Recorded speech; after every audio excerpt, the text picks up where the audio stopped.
What's up, guys?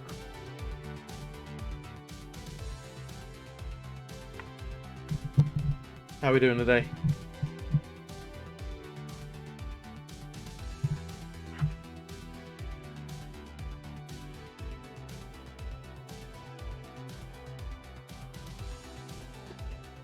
Hope all your week's going really, really well. Mine's absolutely racing by.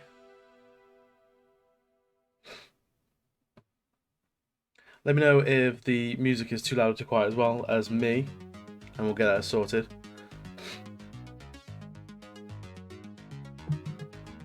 But welcome back, any of you who were here last week. We're doing the rest of this beholder. We get some shading, we get some colour on it. Hopefully by the end of this we can call it finished. So let's crack on.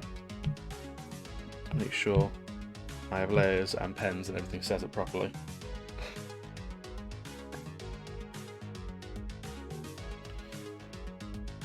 So it's been a hot minute.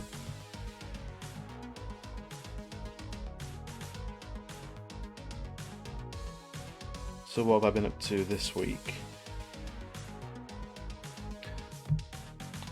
So I finished off the new Starting Soon channel art. I think I figured out what I want this channel to sort of look like, and chaotic neon colours I think are the flavour I need.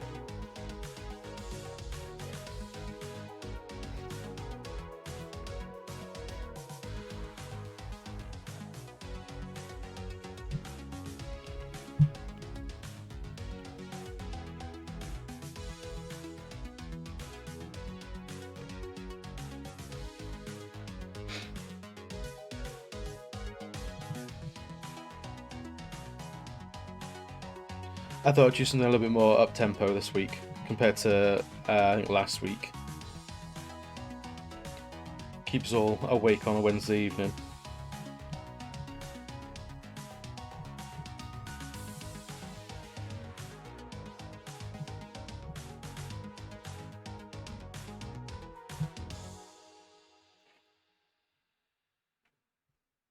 So I'm trying to figure out what I'm doing here and what the gums need to stand out from this lower lip, and see what's actually being obscured by this massive meaty tongue.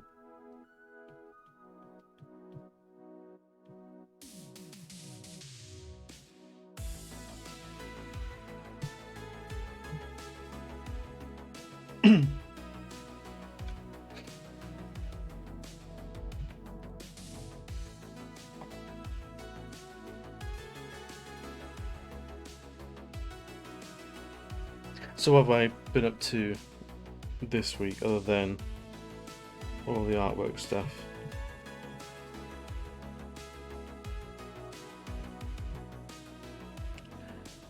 Sweet FA. It's been good. Some proper relaxing time.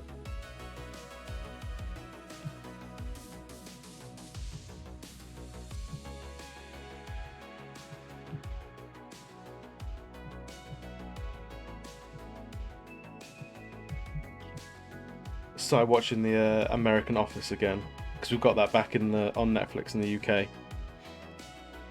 That is hands down one of my favourite TV shows of all time.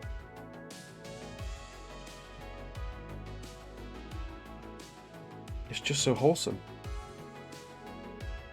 Like,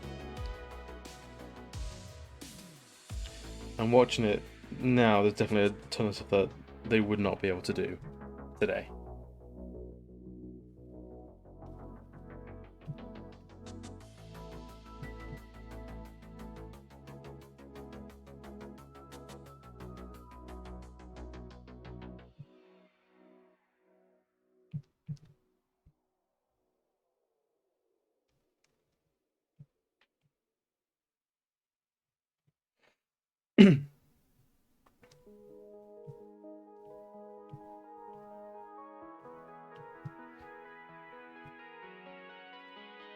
What's up, Goose? How you doing? How's it going out in the pond, or wherever you are?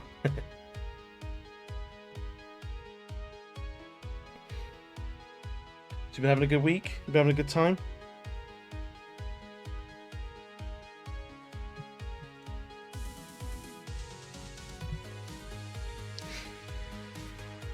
Thanks for joining me, man.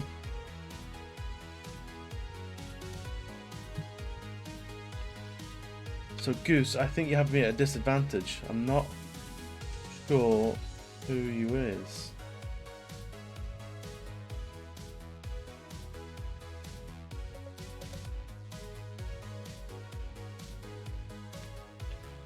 So it's not Matthias, is it?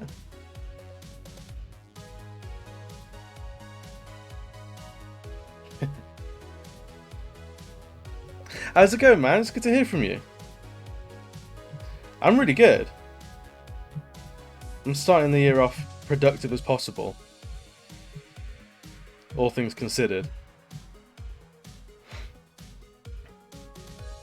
It has indeed been a hot few minutes, couple of years.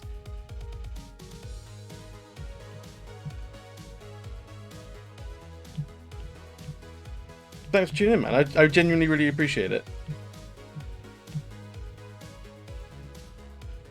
See what can I update you with? What's been happening since we last talked? Fucking loads. The world ended.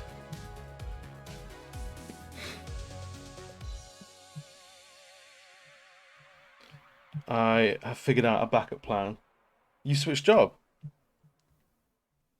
I'd ask what you're doing now, but I don't know if you want to disclose that on the internet to everyone that's watching, all the millions of 2 people.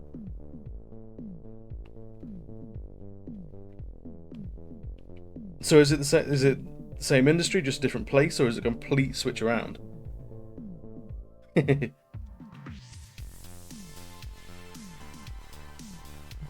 Yeah, we'll keep it like detail light. But is it new industry or basically the same thing but doing it somewhere else? Okay, cool.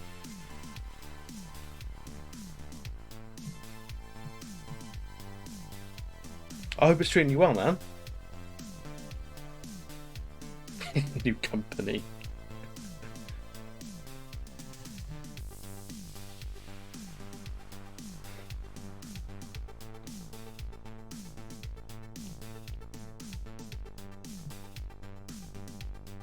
Good. I'm glad it's somewhere you like. There's nothing worse than working somewhere that doesn't quite satisfy. It's good, man. Last year was really productive. I did a bunch of stuff which I'm still drip feeding out, which I think has allowed me to improve a hell of a lot really quickly. So I looking at the stuff I did end of 2019 to the end of 2020, like a whole different game. So I'm really happy with where all that's going. It was a bit of a blow in like mid 2020 because where I was looking to go was to all the conventions in the UK. Thank you, dude. I appreciate it. So yeah, I was going to be going to like London MCM, Manchester MCM, all the London Film and Comic Cons, like the big ones in the UK, and then the world ended and it just never materialized. Like obviously they all got cancelled, things like that. So last year was taking things to ground a little bit and sort of rechecking like where can I go, things like that. It's alright. I've made my peace with it. It's happened and happening. Last year was the best way I've heard it put is how my partner put it is. Last year was survival. It was survive last year. It's thrive this year. So that's why I'm doing Twitch to get my name out there, because it's something that cannot be taken away by COVID. And I'm actually enjoying it a lot. I get massive nerves before coming on stream. Like typical sort of stage fright, which I have just absolutely nightmares with. But then once I'm actually here and I'm live and it's all up and running, it's actually a lot of good fun. I'm looking forward to seeing it grow into something else, because I've done all the art streams. I feel like I'm getting a handle on that now. It's just the I want to do some video game stuff as well. I had the first one of those at the weekend, and it was a lot of good fun. So I want to do a lot more and just kind of see where it goes, to be honest. I don't have any dedicated plans for Twitch other than just being a sort of a place where I can consistently go, look, I exist here on the internet. I'm still alive and I'm still around.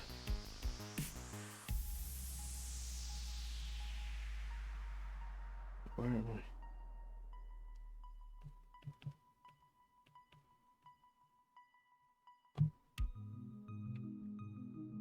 Yeah, that's the thing. It's somewhere I can sort of control what I do, and sort of see if other people are as enthusiastic about the things that I'm enthusiastic about, which is really good fun. How is the camera, by the way? Because I'm seeing it stutter on OBS a little bit. Am I stuttering at home for you guys as well? Sounds good. Just me then.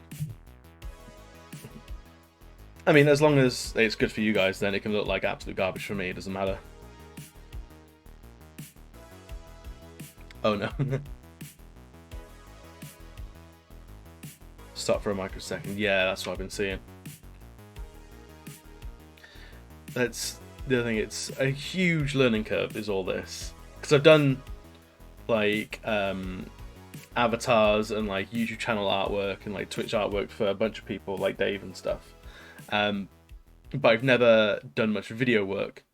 So streaming feels like a lot of video work almost on hard mode. Because if it's all going wrong, there's very little you can do about it in the moment. So it's very much like a trial by fire at the moment.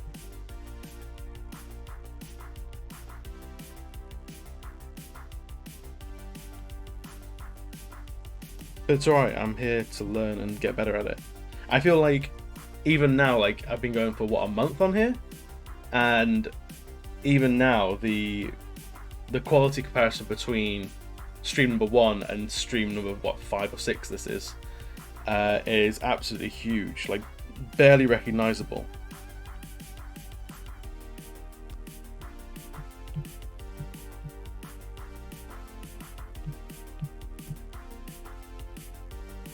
Although the biggest change, I have to say, is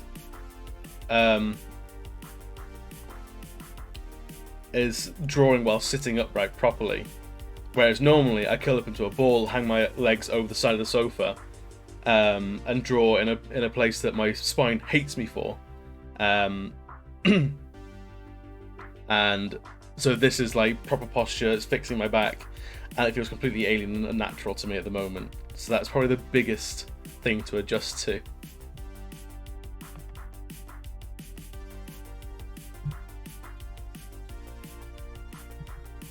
Have you got any plans to go back to it, or back to streaming, or is it sort of like, it was fun for a while, but work and life has just sort of gone, nah, that's too much, mate?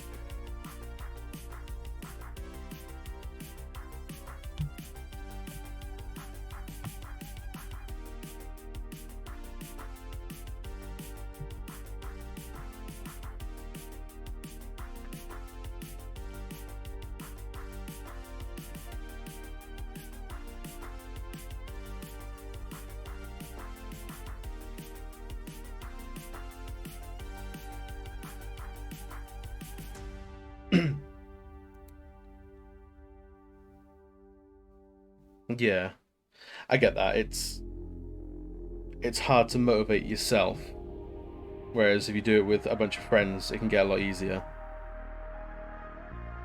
It's why I try where I can to create little bubbles. I say bubbles like it's not a COVID thing. It's just a little group of people doing similar sort of things, so we can all motivate each other. Like I've got one for streaming between me and a couple of mates that are looking to get into it as well. And then I've got like another one for like general art stuff. Yeah, I've been wondering about that as well, because I'm a massive like early bird at the moment. I'm way more productive in the morning than I am in the evening. But I know a lot of people want to do this want to watch things in the evening, especially if they're American. They'll want to. Like, I'll need to be streaming like starting at 9 o'clock in the evening and going till God knows what in the morning, and I don't have the endurance for that. I'm in bed by like 11 o'clock most nights. So starting the stream then is just no-go. Where am I even going with all this trading?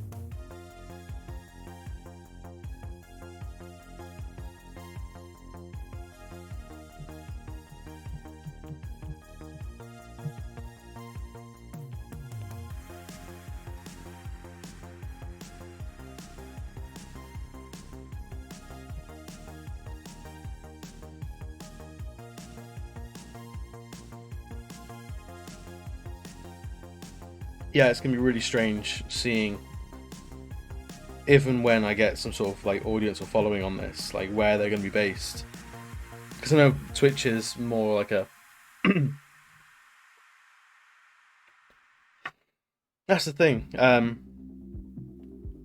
Like I have no real goals of like I want to be a partner or I want to be an affiliate. I want to like make this Twitch in particular my job or anything like that. It's more I'm gonna do this for as long as it's fun. But I also have the whole like if I'm gonna do it, I want to be the best I can be at it. So like what can I do to push myself the most? And so I've already got like the setup's changing like day to day, basically like stream to stream.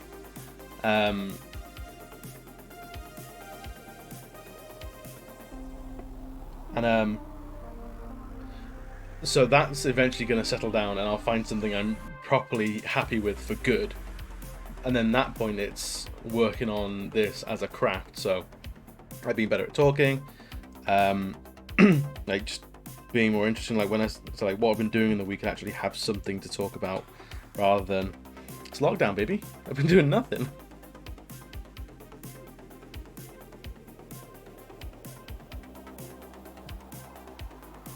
Yeah.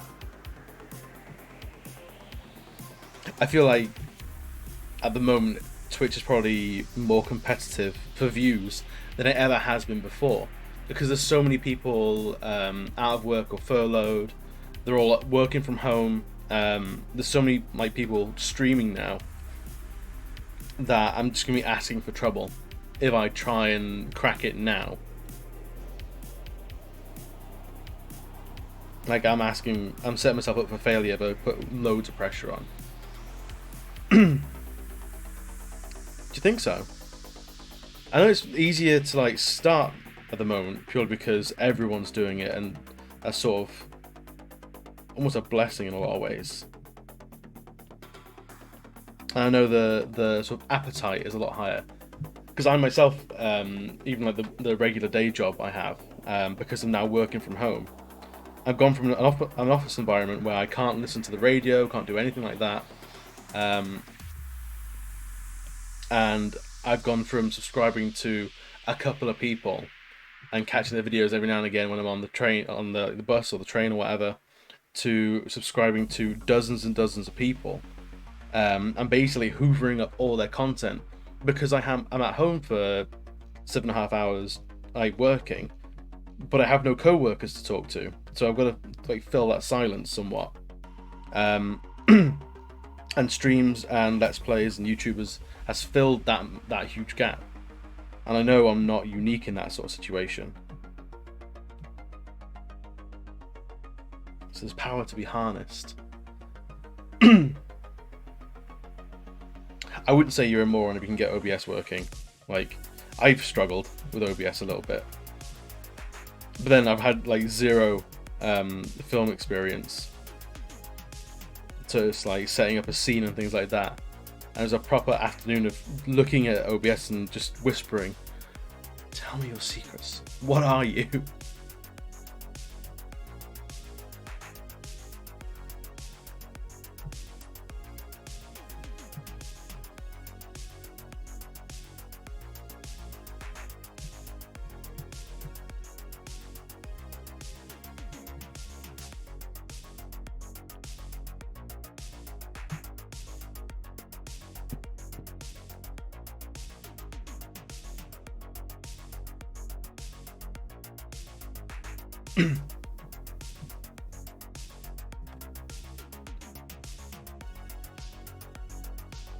That is true. That is. I've been fighting with getting settings to save, so it's something I'm still investigating like quite a lot, because I don't want to turn the PC on and have to redo everything from scratch, which I'm not completely in that. Not completely in the dark about anymore, but there's still a lot of learning to do.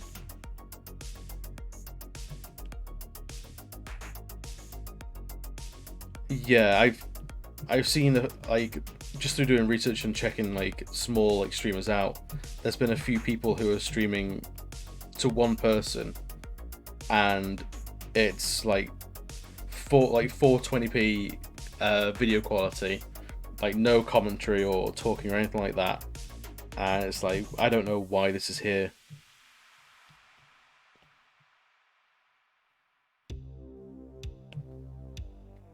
Like, I think there's something to be said, like, those people may just be starting out like I am. And maybe like checking back in like a month's time, the quality they're putting out then will be like night and day. I would hope that's the case. But as it sort of stood, what I saw, I was like, I don't know, man. I appreciate you doing it. Putting yourself out there is nerve-wracking at the best of times. Yeah, I do the same. So I don't look at how many viewers I've got while I'm streaming, because I don't want it to disappoint me. I'm like, oh, there's no one here. But I also want to just get in the practice, so I don't need to rely on people being here. I can sort of survive on my own back, which makes me sound ungrateful, but it's completely the opposite. I don't want to be sat here, sort of constantly on the chat, not doing any sort of drawing or anything like that, and as soon as something comes in the chat, going, oh, thank God I can talk.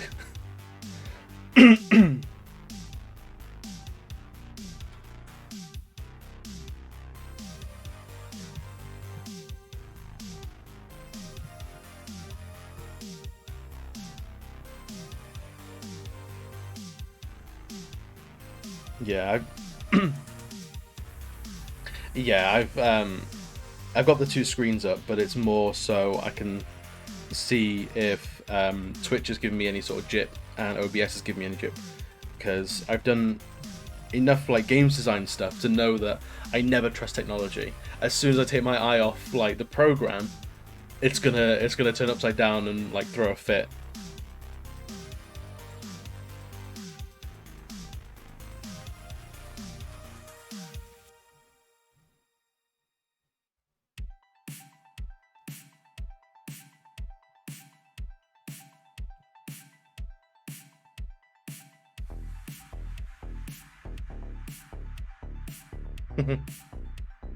Right. But yeah, all in all, like I could complain about foibles and like not knowing everything so far, but other than that, I'm actually really enjoying doing the streaming stuff. It's doing absolute wonders and like kicking the crap out of my stage fright. It's the same thing with like being a DM for D&D. Did the same thing, where first time I ever DM'd, it was like gripping the table like white knuckle ride the entire time. But now I feel a lot more comfortable doing it, and I feel a lot more confident in what I do. and this is having a very similar effect so far. So if anything, like, you guys are just privy to a little bit of therapy for me. So if anything, you guys are providing the service rather than me.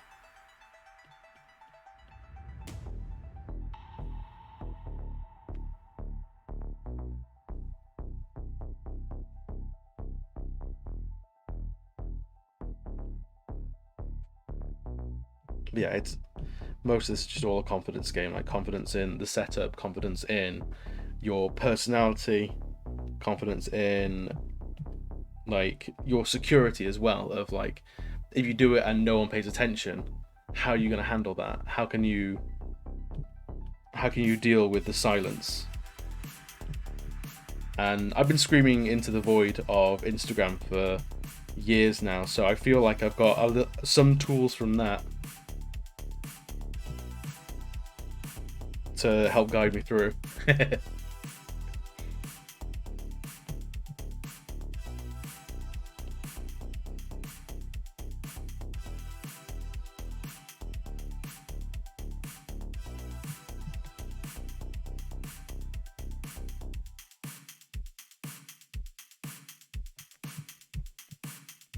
But it's also a great excuse to play some games that I've been putting off and like wanting to get to for a long time. So like I streamed Breath of the Wild for the first time on the weekend, because I've been wanting to play that for years and years and years, just never got around to it. And I know it's consistently like the viewership's pretty decent, but I know there's quite a few streamers like also doing it. Like, it seems to be self-sufficient. Oh, how you doing, Rob? Nice to see you again.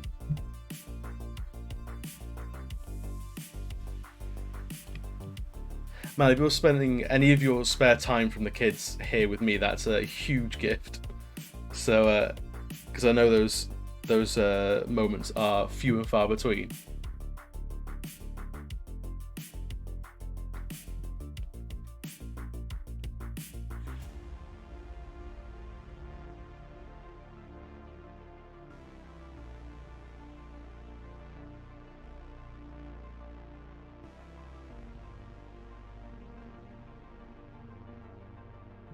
But yeah, so Breath of the Wild's actually like being played now after having owned it for almost an entire year, and just like collecting dust on the shelf. It's now actually getting played, and I feel like it's now an experience of gameplay that I've not had with anything else. So it's truly like, aside from being a fantastic game, as I knew it was going to be, it's also now quite a special game because it's now the first thing I ever streamed and played with the internet by and large. So that's immensely cool.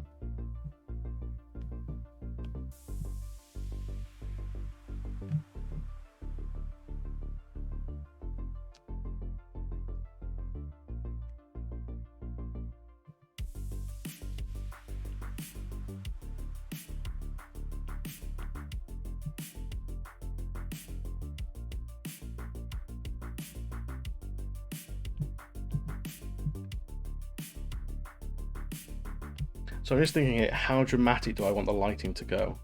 Because I've decided the lighting's coming in from this way. So everything on this side is going to be in shadow. And how dramatic do I want those shadows to be? I'm leaning towards really dramatic. Because why not?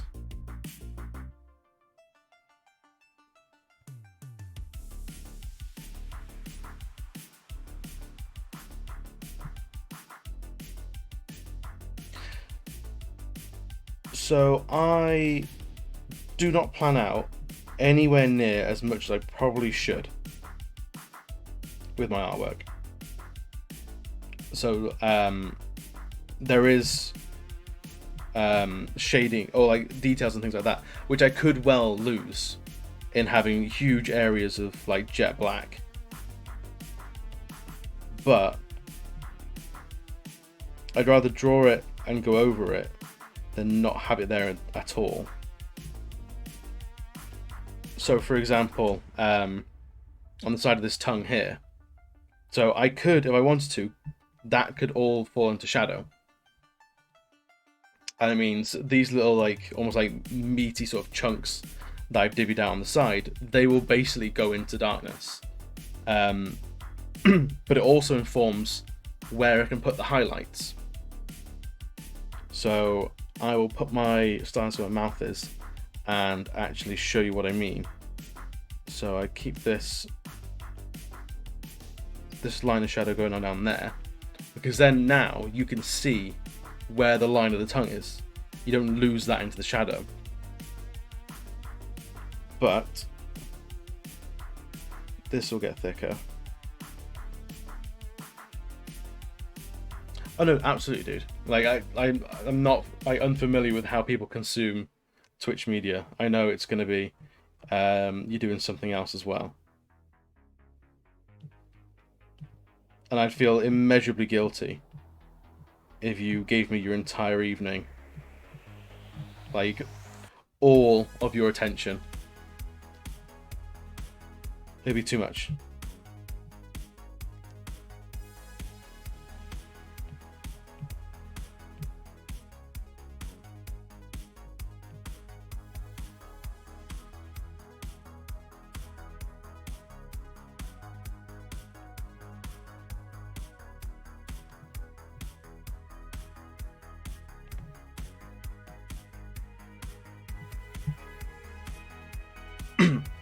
To see how I'm essentially nuking all the line work detail I had in here, but it's allowing me to give these little bubbles of light to still maintain almost like a different texture. But that's the sort of sacrifice you make with dramatic shadows.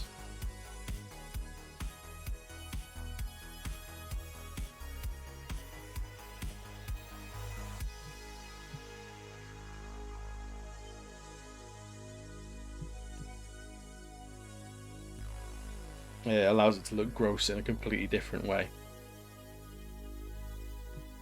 Because what are beholders? Fucking nightmares.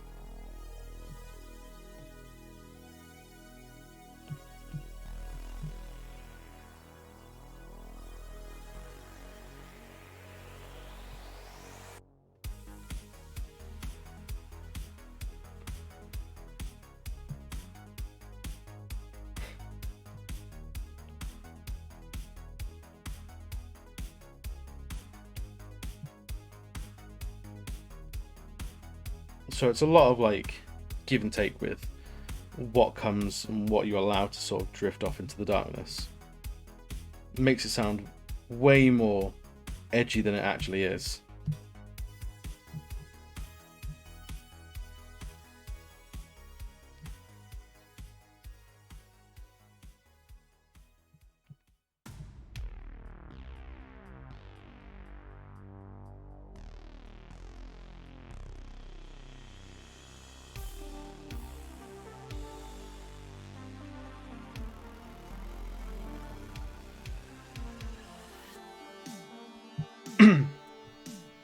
But it helps give like a lot more texture outside of just lines, basically.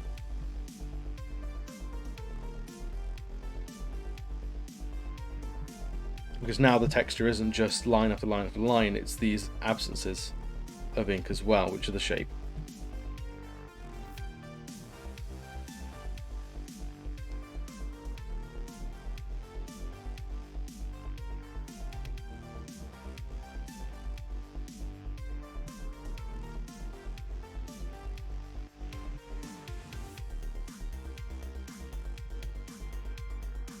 A little bit more back here.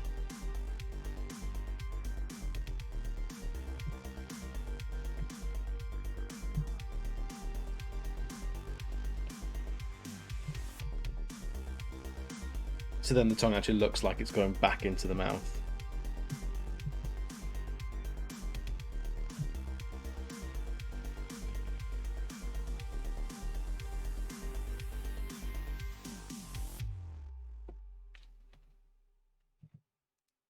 That also informs what I want to do around here as well.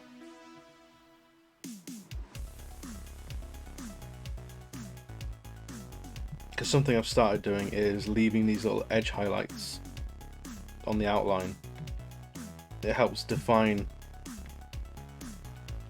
any shapes that I'm like sort of blacking out, and also it bakes in like a little bit of edge lighting as well, which helps just keep the shape of everything properly.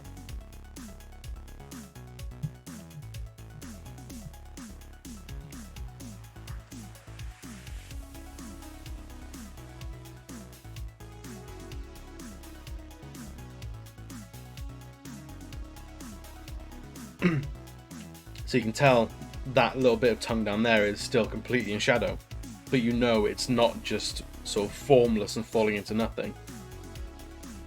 It's like actually along here on the lip, I've blown that out a little bit, so I want to come bring that back in.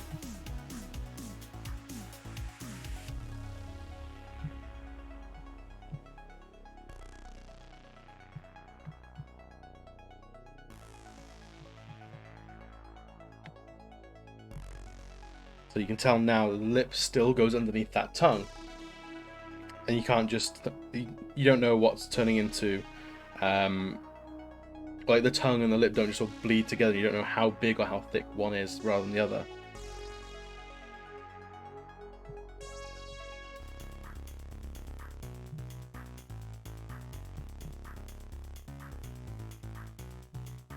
So we want to jump next. So now we kind of know where the light's coming from. We can start to color, like give some shape and definition to these sort of, what do you call them? Chin horns? Spikes?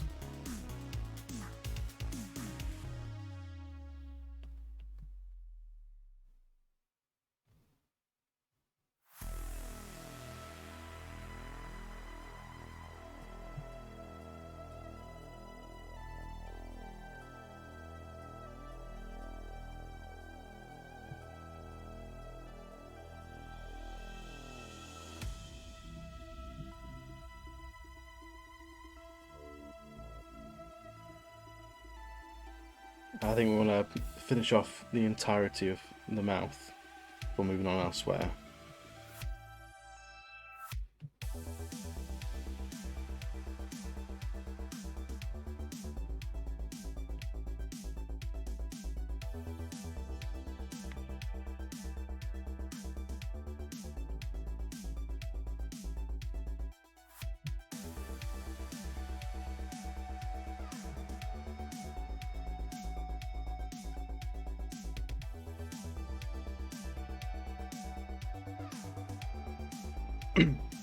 This is where we start to really get the dramatic lighting really come in. See huge swaths of things are just covered in shadow.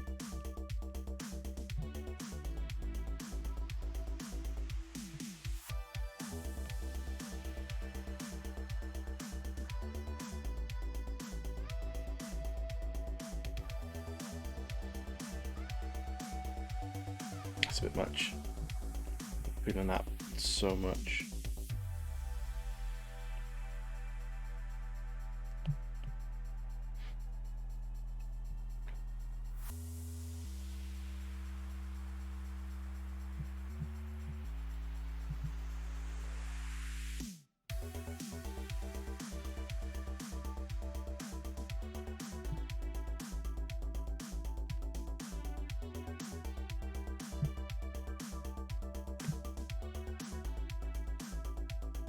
And this one is going to be a little bit difficult because it's going to have all the shadow by where this sort of chin spike is.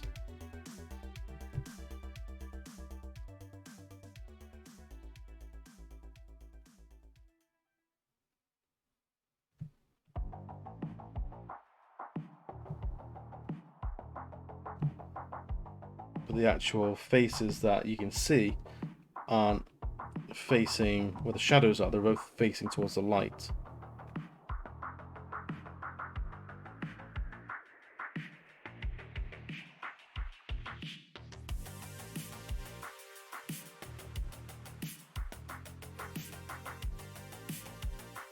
So maybe down here at most, really.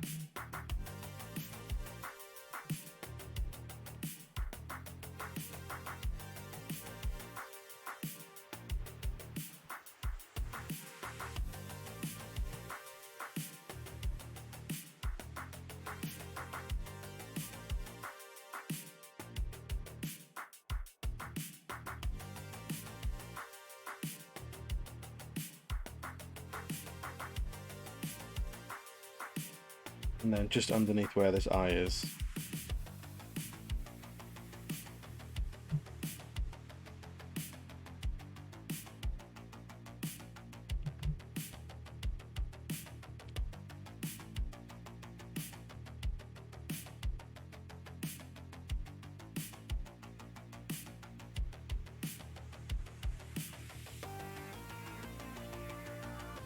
That shadow a little bit sharper. Don't want to be too just smooth.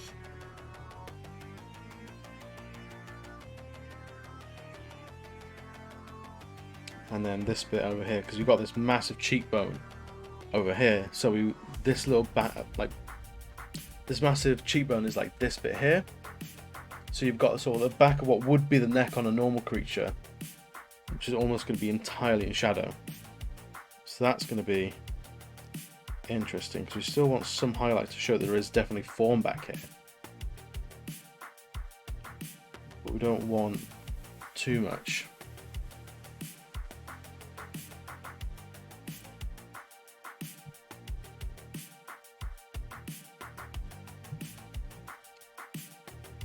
This is like the weird thing about drawing, is that it makes you look at things so weirdly.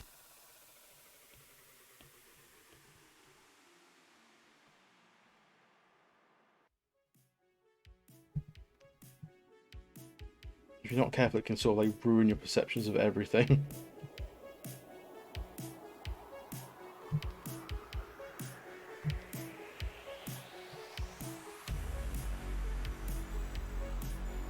A lot of illustration like this is about coming up with your own sort of rule set,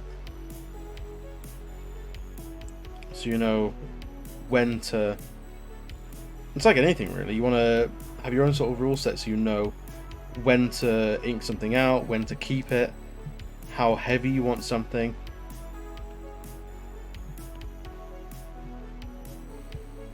All while being true to what, like, the style that you want to create. See, now that's covered in, it's making that little back of the jaw pop a lot more.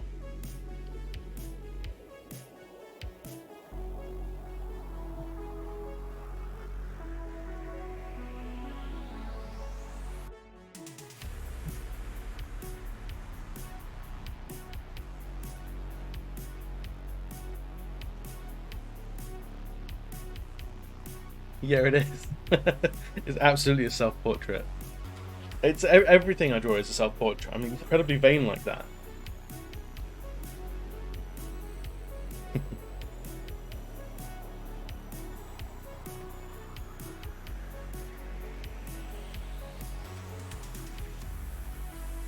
How are you doing tonight, Steve?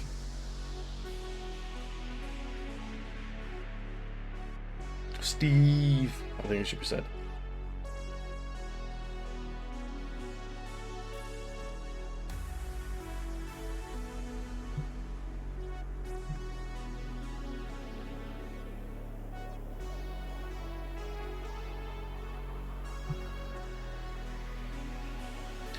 Although one of the things I do like about drawing like nasty aberrations like this is it's very bad art form, but I don't have to use a huge amount of reference because these things don't exist.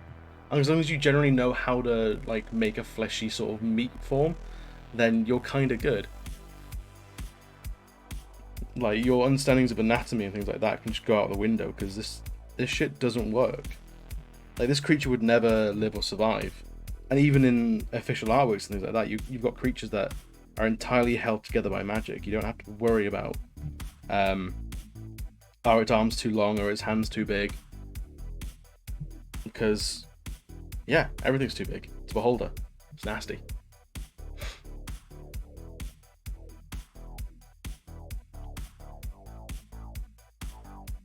That's cool, man. I'll be here for years to come. So there's never any rush. I appreciate you joining, man. It means a lot.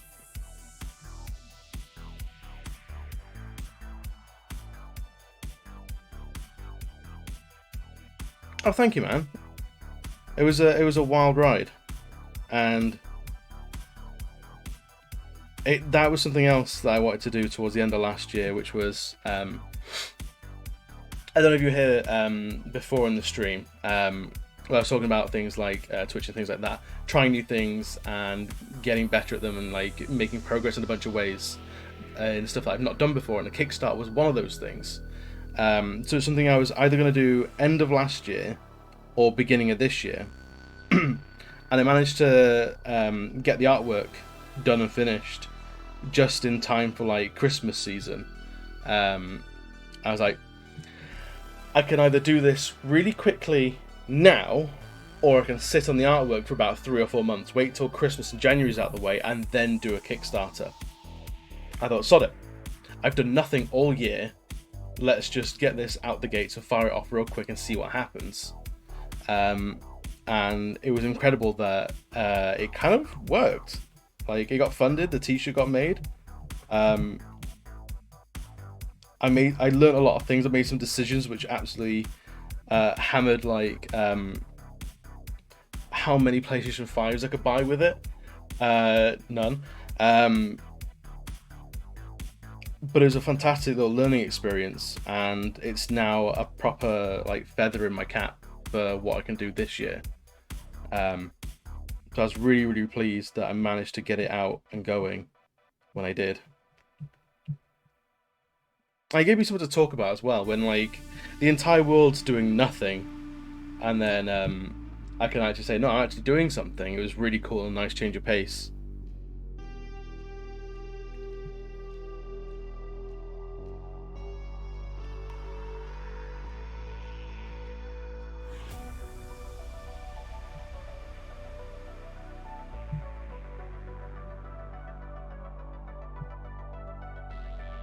It's one of the things I really came away with of last year is everyone's like saying like, "Hey, how have you been? How's I haven't seen you in a year because we've been in lockdown. How have you been? What have you been up to?" And everyone's like, "Nothing, lockdown."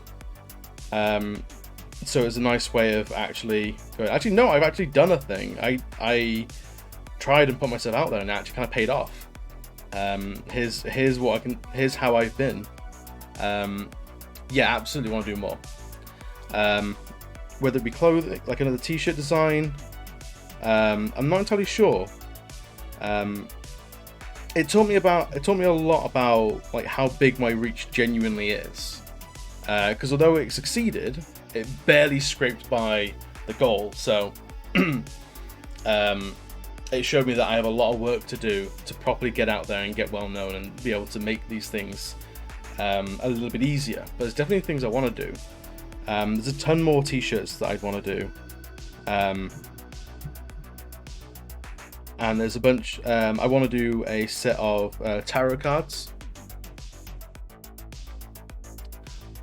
Like huge. Like you can't see my elbows, but it's out there. I do like dwarves, and I haven't drawn a dwarf in a long time. In fact, I think the last dwarf I tried to draw, I never actually finished. But yeah, I've got a soft spot for dwarves as well, so I can definitely see myself doing a dwarf of some sort.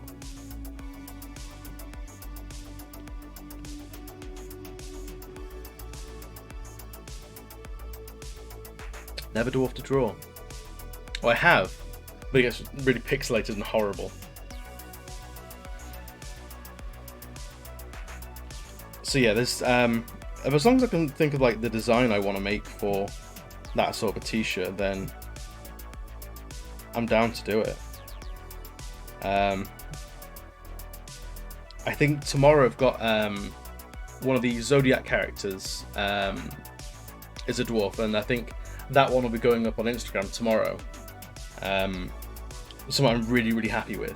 Again, this is part of what I did last year, and you can sort of tell if I put them in the order of which ones I drew where, you'll be able to see like a marked difference, even though they are part of the same series, these Zodiac characters.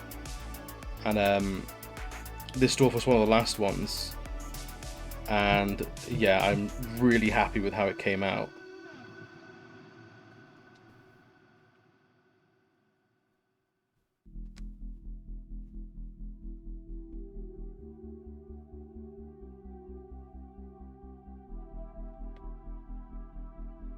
Yeah, definitely want to do more Kickstarters.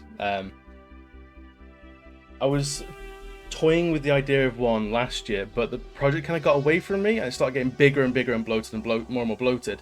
And it just became way too much for one person to do. So it's something I sort of rolled back. I want to like take back to basics and really have a look at again and see if it's worth doing it, and in what way I can actually make it feasible for really one person to make do.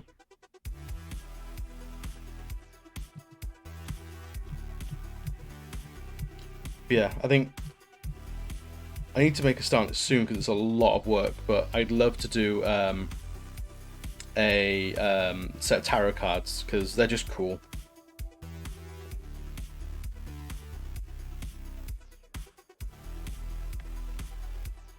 And I like doing things that people can sort of use in other ways. Like I did a set of D&D class cards years and years and years ago now.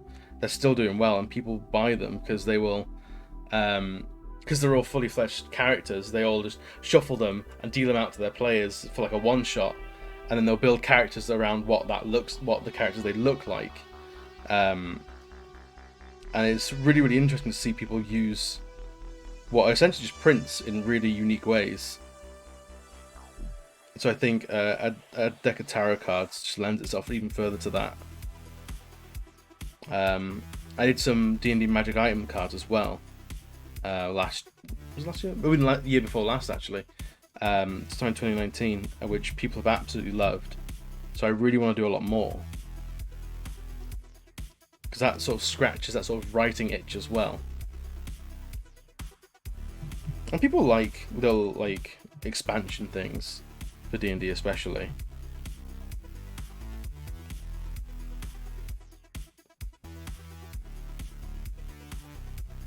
So I was thinking of doing a set of item cards that were like video game inspired.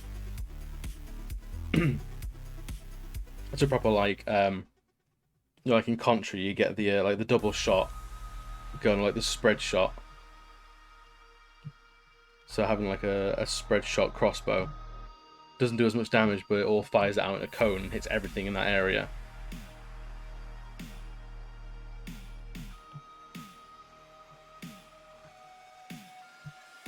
One item I thought of, which is like a DM's worst nightmare, but I think could be really, really interesting, and it's just called the save point.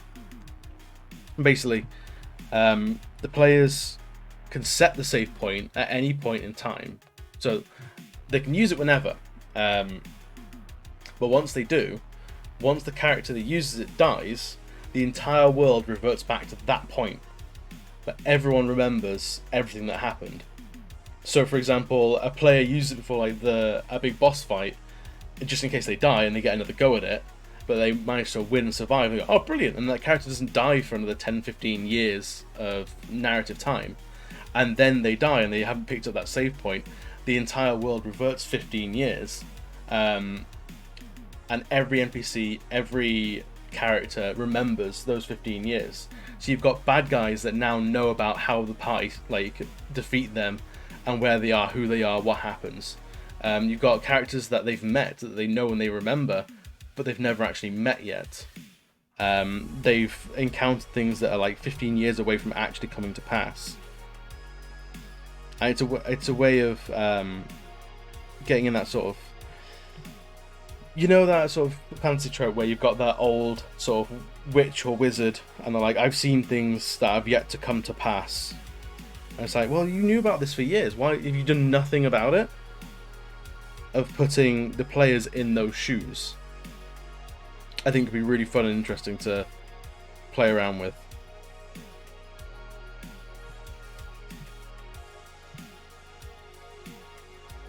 Like I said, a nightmare for the DM.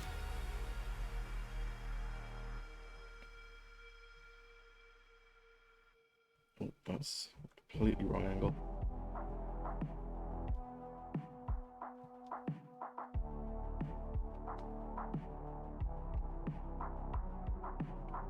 But long and short, yeah, I want to do more Kickstarters.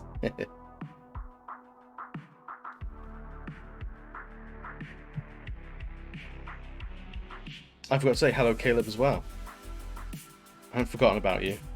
Got too wrapped up in actually talking trash, like absolute rubbish.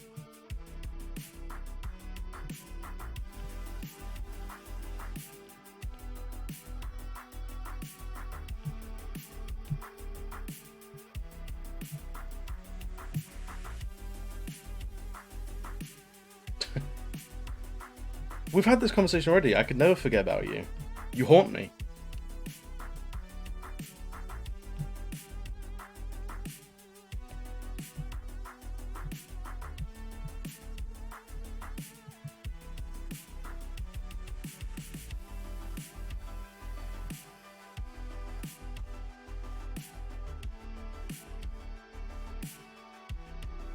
Where am I going, like, from this point on? Because I feel like I've worked my way around a little bit from one tentacle around. I've almost done them all, so then I guess I'll do these last two tentacles, then work towards into the horns. Those are some of the best days, like playing hide and seek with people that didn't even know they were playing hide and seek. Although it wasn't great when the hiding place we found just had no traffic, so we were in there for hours.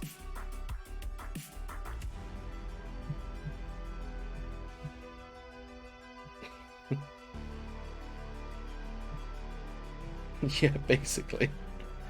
Just lurking in the shadows. Dude, that's why I've got a basement flat now. It's brilliant. I live in the shadows down there. Or down here. It's fantastic.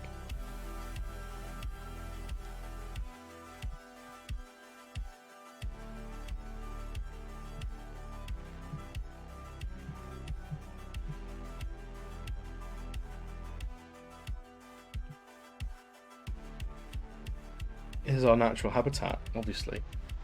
It's underneath things.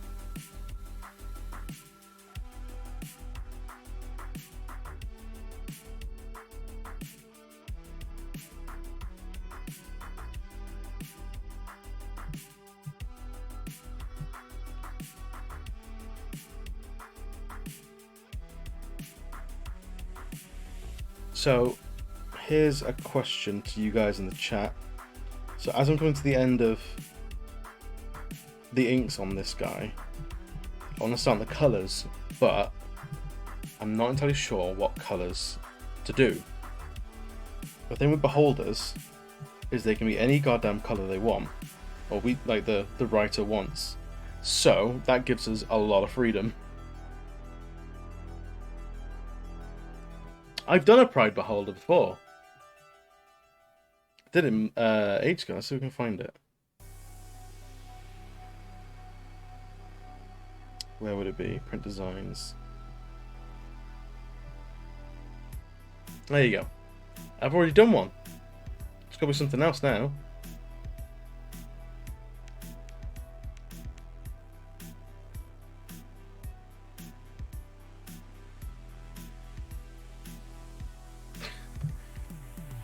You're out here playing 2D chess, I'm here playing 4D chess.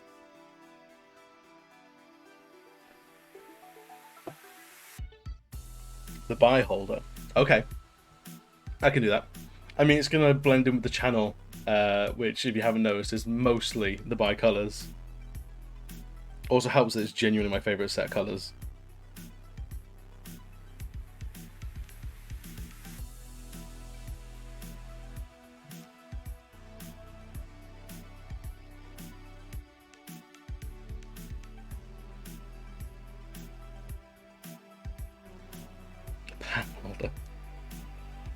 That reminds me of well, that joke rather reminds me of Enter the Gungeon. I don't know if you've ever played it. A brilliant little game where everything's just gun puns, but they have a beholder boss, and it's called the Beholster because you've got so many holsters for all the different guns it has. As soon as I saw it, it was a proper like dad joke groaner, but I appreciate the audacity of telling that kind of a joke.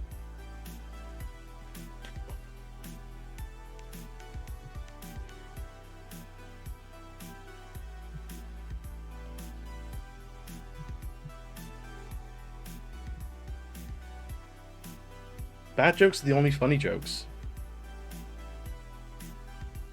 Like, bad jokes are good jokes. Good jokes are all bad jokes as well. Like, people think they're two different things, but no, they're all the same thing. Any joke that makes you go, "Ow, fuck off," is like the best joke. It's my favourite.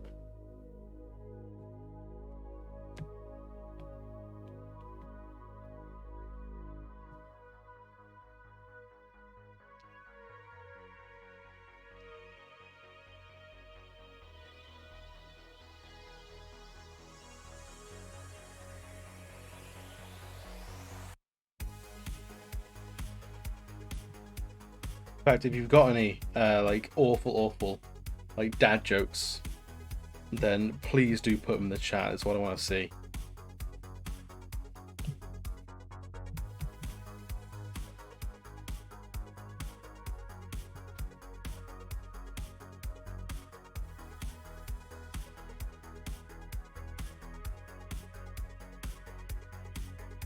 It's something I keep wondering, like, what do I want like this channel sort of community to build up as?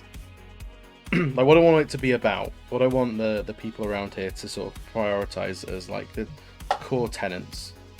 And I reckon dad jokes could be a very strong contender.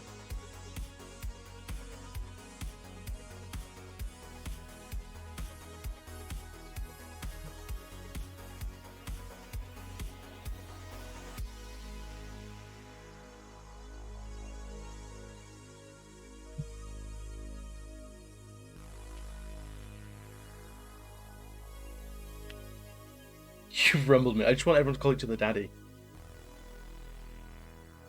So yeah, if I allow myself to get lost in the sort of like YouTuber, Twitch streamer dream of having like an active fan base, and like what would I call that group of people? The daddies. Absolutely.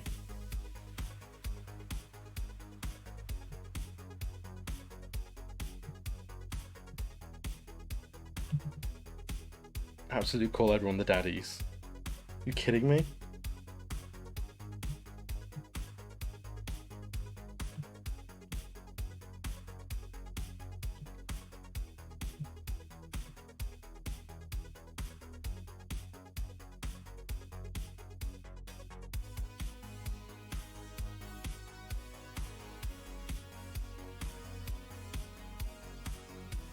Is it really the dream?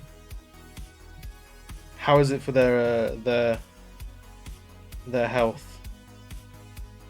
I'm always curious about that, especially at the moment where I have a regular 9-to-5 job, and this stuff is technically my downtime.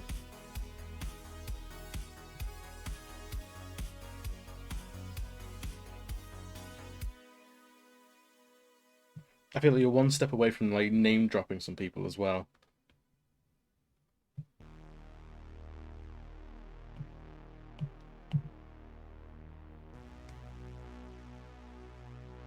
Good.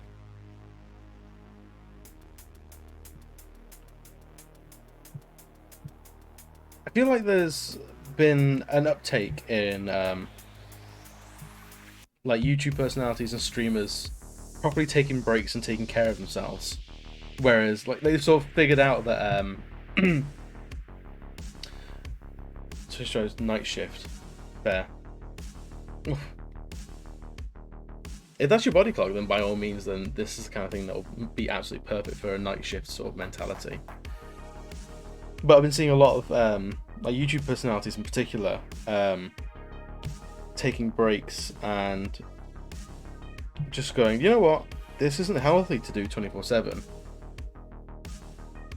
and it's good to see. It makes it seem more inviting to me anyway. Because I think they're all sort of, it's a group of people that have attained fame, but they've never had any sort of training for it. They've never, like, there's no one's there to tell them these are the boundaries you need to set with an audience or anything like that. Of like, when you switch off, actually switch off. Like, if someone sends something to your house, that's crossing a line. Like, don't give out your personal phone number and that sort of shit. Protect your Facebook page or like Facebook profile. Whereas now, I think there's a lot of people who are now getting smart to that. So there's a lot of streamers and YouTube personalities that are going away for about 6 months and they're coming back and they look human again. Like, they've never looked healthier in their entire lives. And it's really nice to see.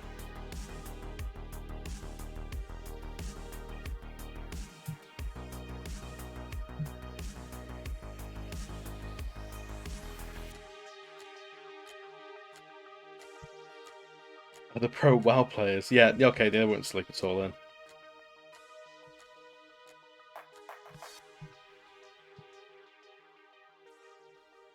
I haven't played WoW in absolutely years. I can imagine trying to join it again now and I'd be like a fucking granddad. I'd be like, I remember when this was all fields. Apple groves this was. Stand in the middle of the Lich King's lair.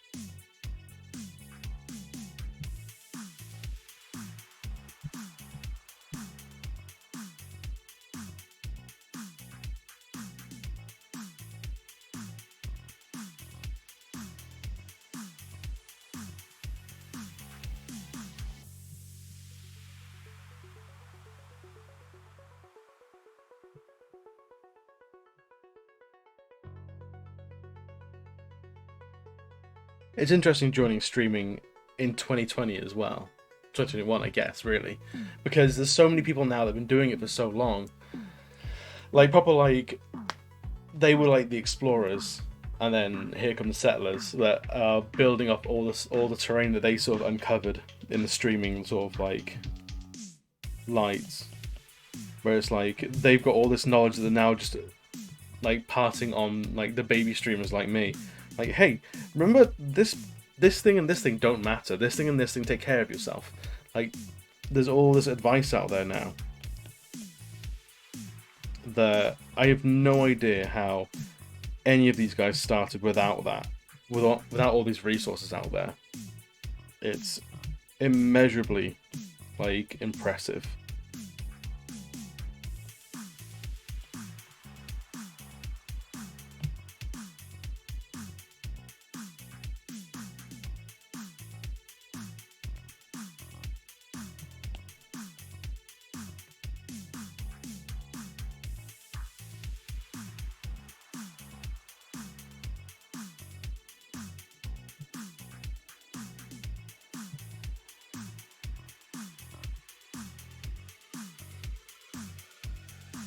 There's a shadow going.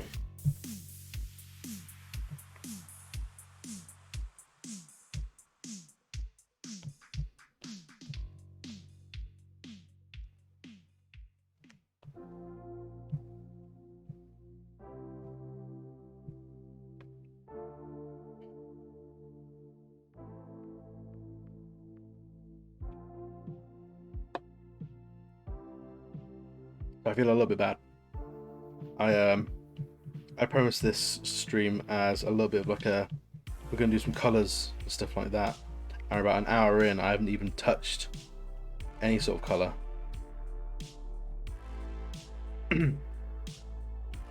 just want to show you it is on its way. I think we're pretty much done.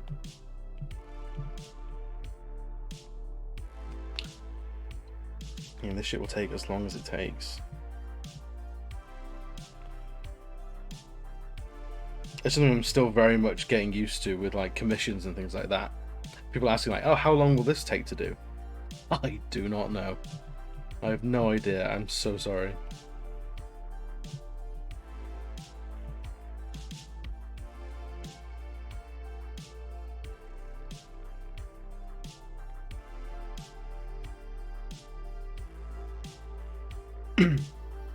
Trying to do a final pass and see if there's stuff that I've missed. Yes, there is. These teeth need more dramatic shadows on them. At the moment, they just sort of stand out.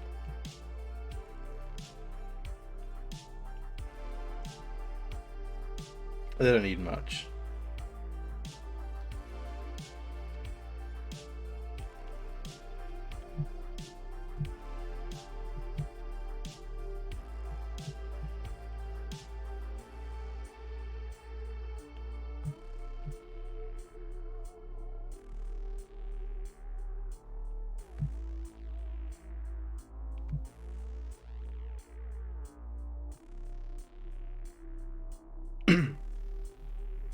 So we're going to do the bi flag colors to color in this guy. It's bi holder. I'm wondering if we want to make it body blue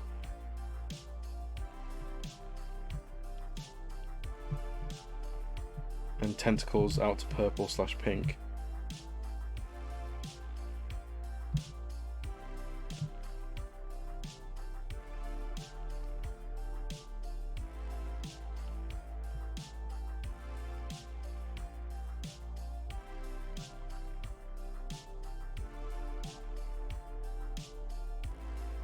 I think we have it. Screw those up. And then it's color time.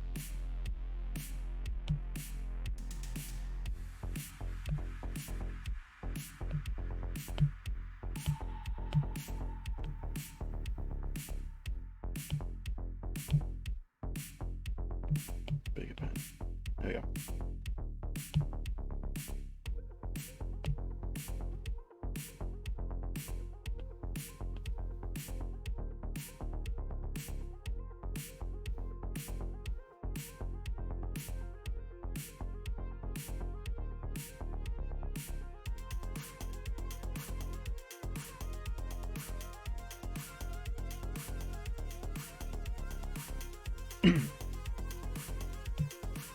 Proper blue.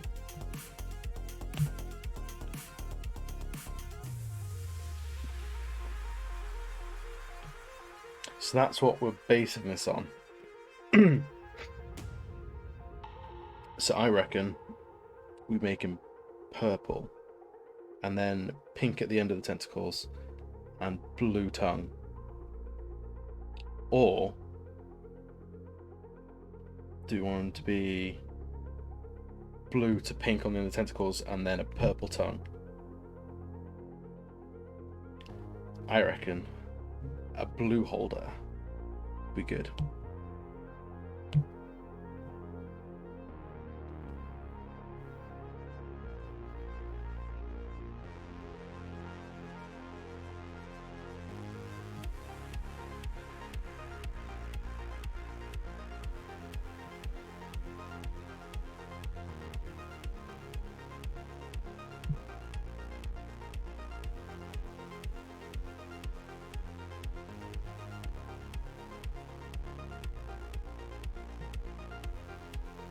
Because what we'll do is we'll get all the base colours sorted out and set in, and then we'll start doing shading and stuff like that.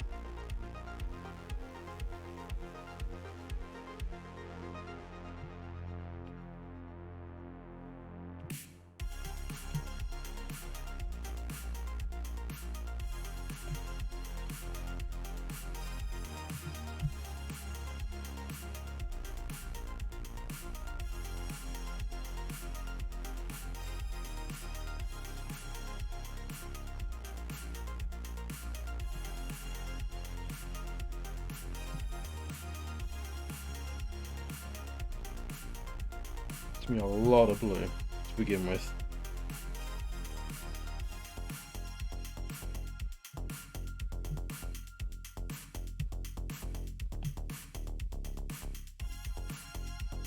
Because my backup for this, if there wasn't a suggestion that I liked or anything like that, was going to be like new retro wave colours. But that's a lot of blues and pinks and purples anyway. So, I wonder if there's not much in the way of a difference here.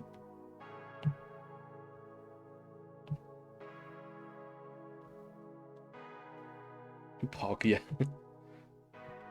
Man, this beholder's total pog. Massive poggers.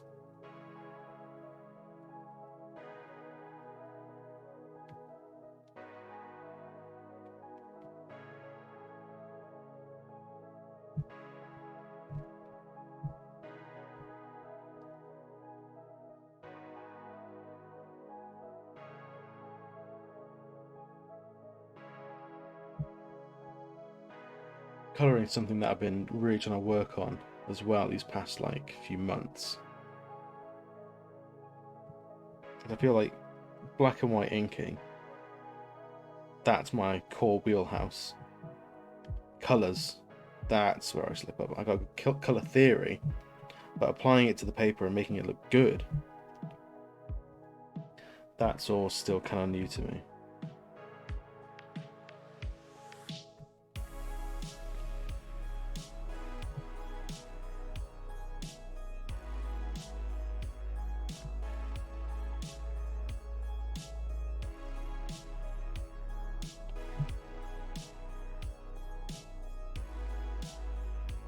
the Biden holder.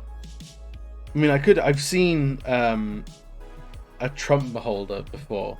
I know that exists out there on the internet. So I feel like in the name of like true representation, there should be a Biden holder as well.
Still, the beholder's still a monster. Depressingly, I've never really used it in my D&D campaigns.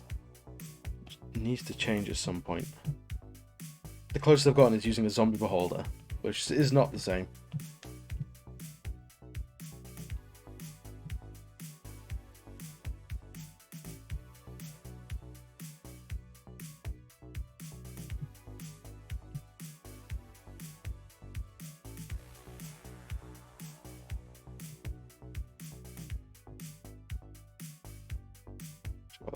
Not too much, that's alright.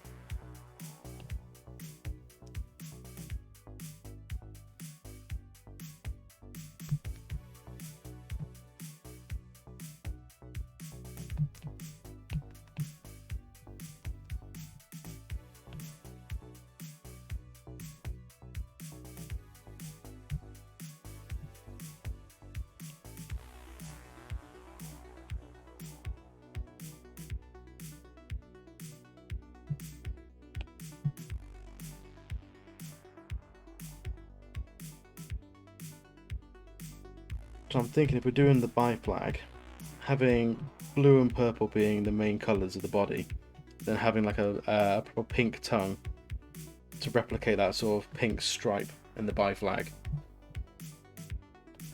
Although I don't know if that's too heavy-handed.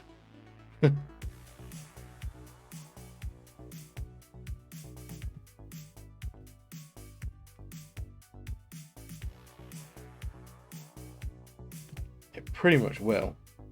Though I really need to re-dye my hair. It's at the back, I don't know if you can see. It's going back to like a proper like dirty ginger blonde back there. It's nasty. But it's locked down so no one sees it. I don't know what colour I'm going to go next.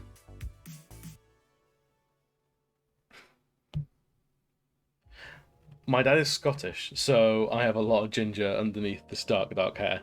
And once you bleach that, that's all that's left. Is a lot of ginger underneath that black hair.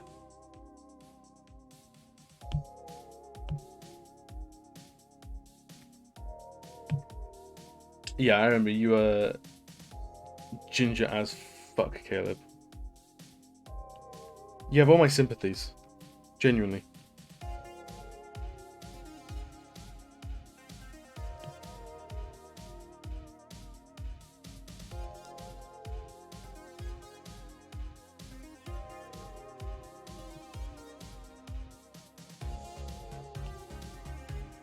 Yeah, my dad, love him as I do.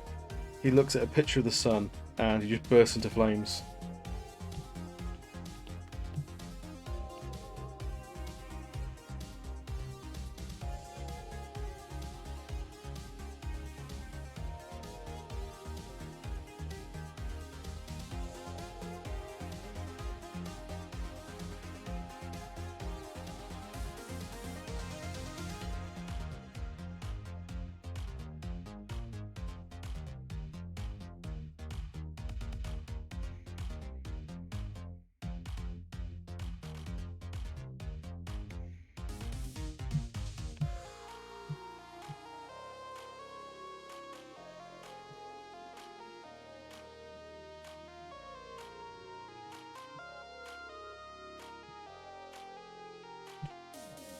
I'm not sure what colour to do my hair next. I think I spent most of last year with black and like a white streak, which I really did enjoy. But I think it's too soon to go back to that, really.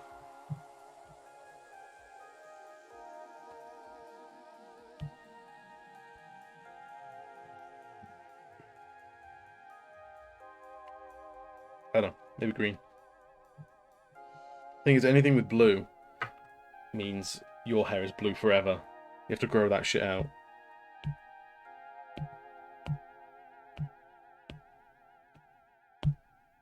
So this is more experimenting now to see how it's going to look if make these proper purple.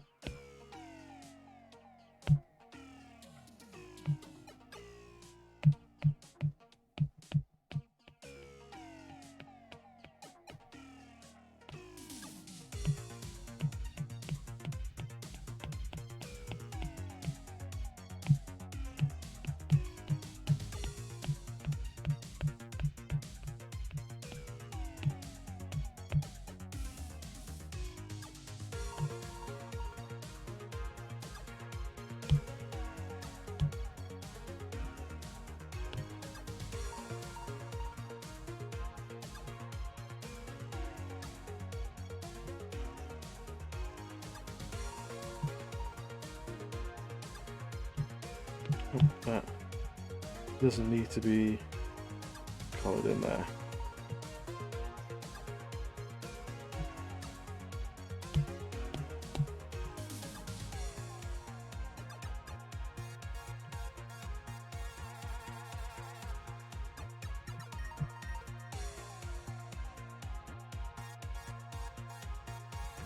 Depends what your roots look like.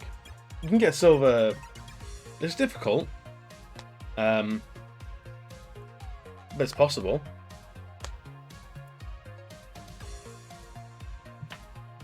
And the thing is, your hair is like, it's the lighter side of ginger. It's the like strawberry blondish, so it wouldn't be too much. You get away with a lot of grow out before you have to redo it at all. If I'm remembering your face, like your hair and face correctly.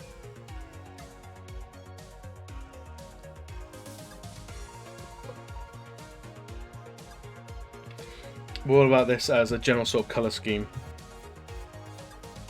Because I'm not sure about this blue, to be honest. I think it's too navy.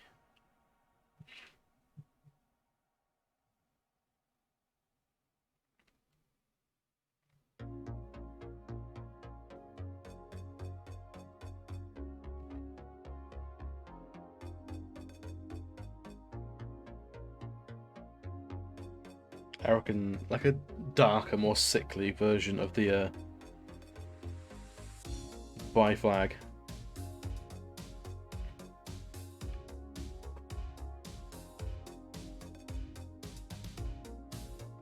It almost is. It's not far from. I reckon at the end of it, I could do a very easy color correction, make it the colors of the overlay.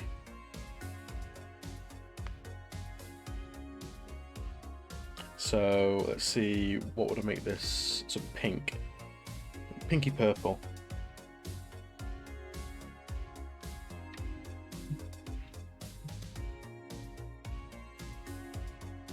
And then this would be making the opposite move. Blue as hell, really saturated, really bright, massive saturation.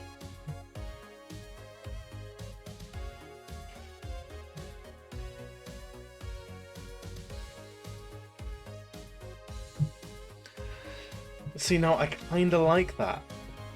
It actually looks kind of bioluminescent. See, to be fair, all these like pinks, purples, neon blues, and pinks, that's I adore all of this stuff. Like this is like if you break up the color wheel, this is where I want to play around forever. I'm kind of liking the like bioluminescent version of it.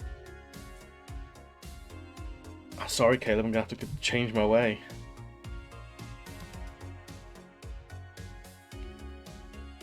I fucking love synthwave so much. Right, but so if this is our color scheme for the main bulk of the character, what's this? What's going to be the split complementary? So we've got this.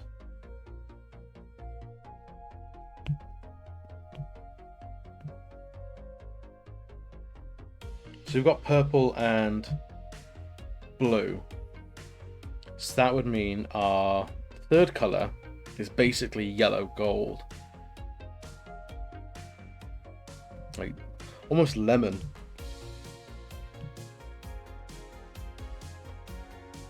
So that would be split complementary, which I'm not against. It gets very sort of acid wave with yellow.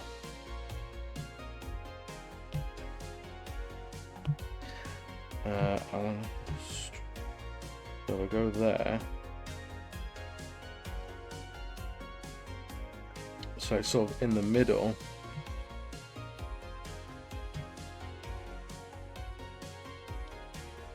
No, I kind of like the acid. I think this stands out a huge amount. And also, like, I was a skater in the like early 2000s, so this sort of like acid trip nonsense is speaking to me in a way that hasn't nothing spoken to me in a long time. So I think this is the color scheme.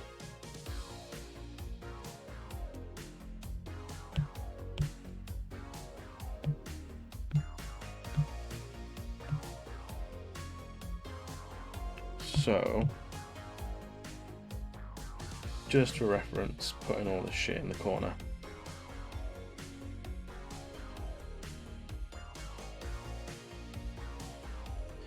See, the bloodshot eye, I'm not sure about.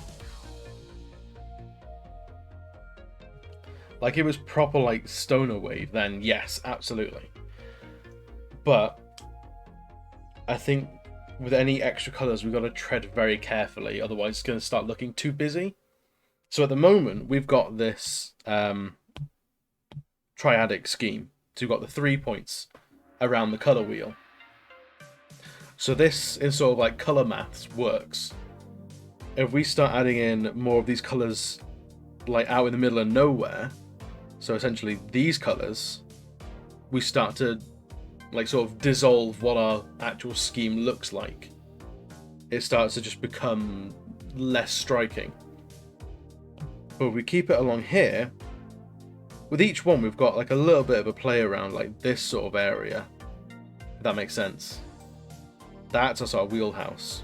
So we could go potentially like an orange eye or more like a green eye potentially, or we could go have the eye along with the blues, which could potentially pop quite nicely because it's in this big blob of purple. So the blue would actually stand out in that blob of purple the same way the yellow is popping out of the purple as well.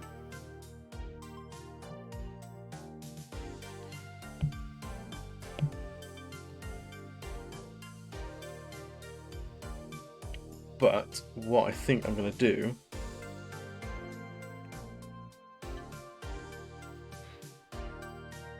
don't worry about it, man.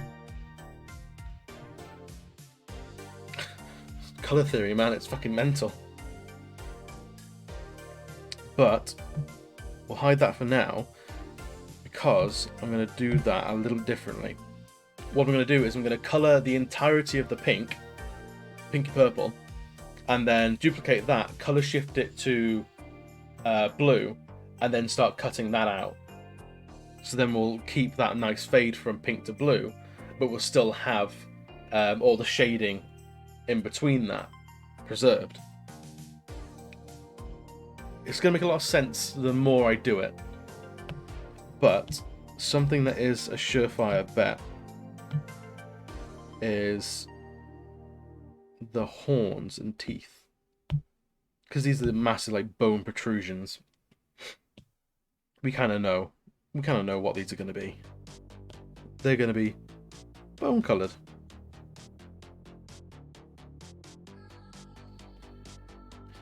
You see, these are slightly yellowish, but they're sort of neutral enough that they're not going to be a huge draw. I've seen Bob's Burgers, but I haven't seen that that breakdown of why the characters look the way they do. That sounds really interesting, though. If you've got a link, throw it in the chat, and I'll definitely check it out. Because I love that kind of stuff.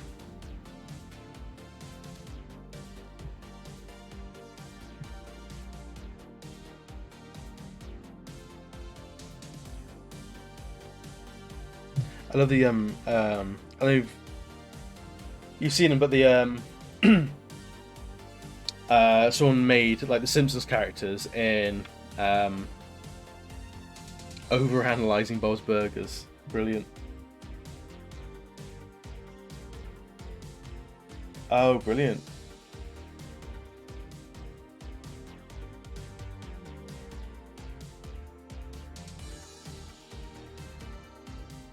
Oh, cool.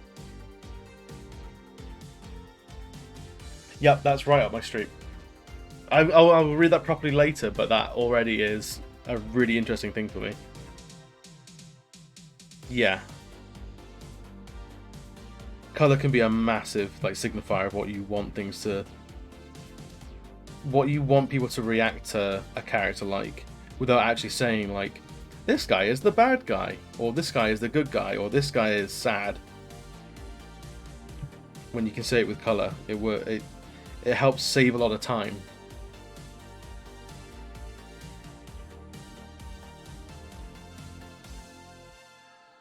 It always reminds me of at school. I don't know if your schools did this, but mine certainly did, where they painted all the classrooms yellow because they bought into that yellow was great for concentration. So yellow walls, they weren't too exciting, they weren't too drab. They sort of kept kids engaged in their work because they didn't distract. However, they picked the worst shade of like puke, like yellow, which is awful. And all it meant was like none of the kids wanted to go in this puke-colored room and stay there for hours on end, so it actually had the opposite effect. Just because they had a shade of yellow, but it was an awful shade of yellow.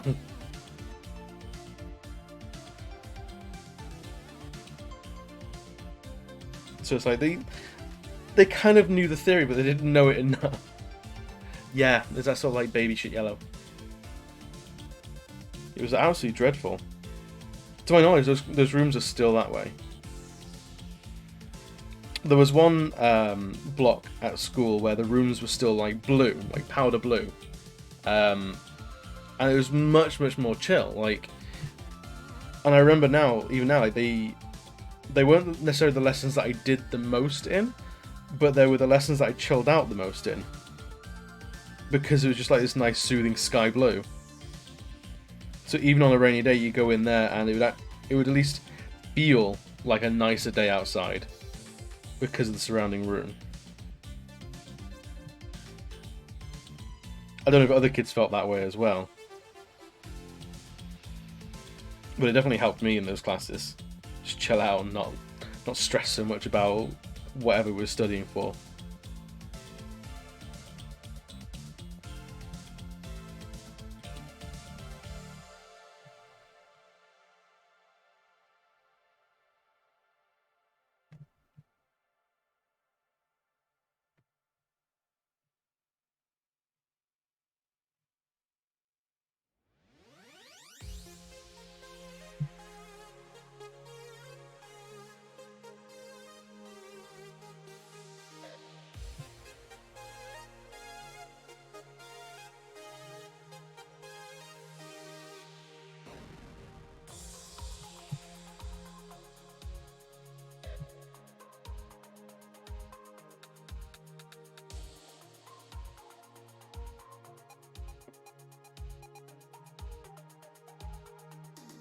Oh man.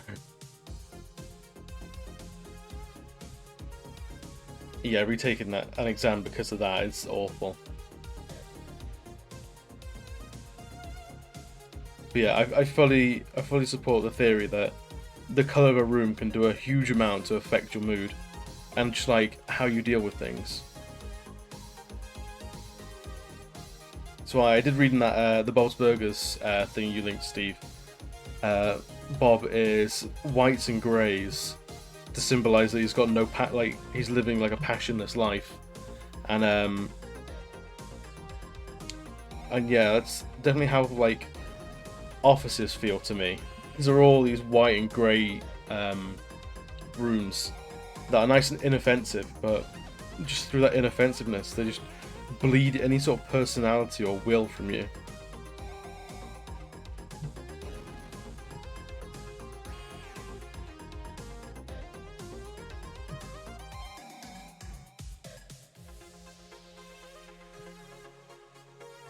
Also, hi Bionicles, how you doing? I think I know who you are, but I won't actually out your name.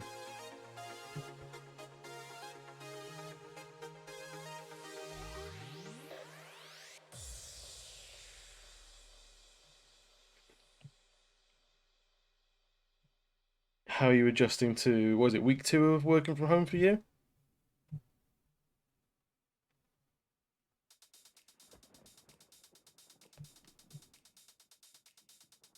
I'm currently on, I think, what, week 40? Week 40 something now? Closing in on a year?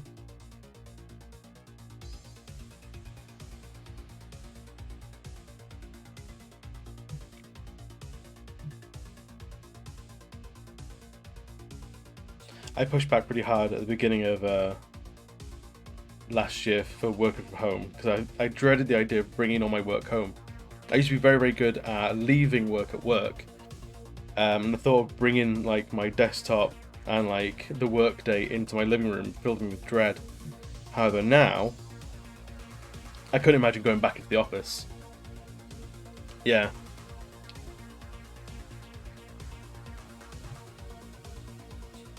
That's good.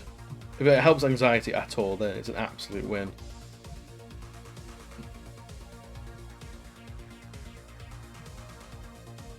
I don't know what they'll be like in a few months' time, but I know, like my job is not looking to bring me back into the office anytime soon at all. And I will not fight them with that. They can keep me at arm's length as much as they want. I will be happy for that.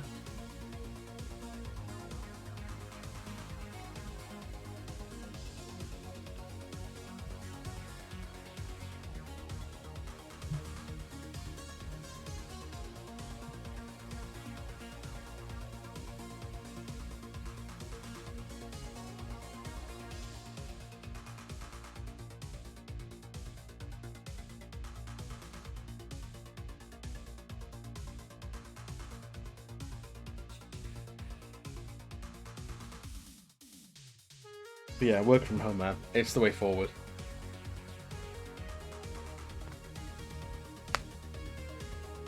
I know, like, if you can make sure like your productivity goes through the roof, like while you're at home, they might want to keep you at home.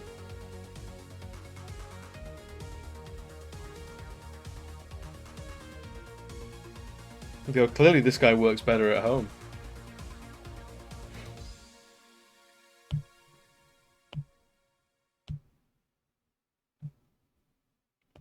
She's like a little blue for all the saliva spit.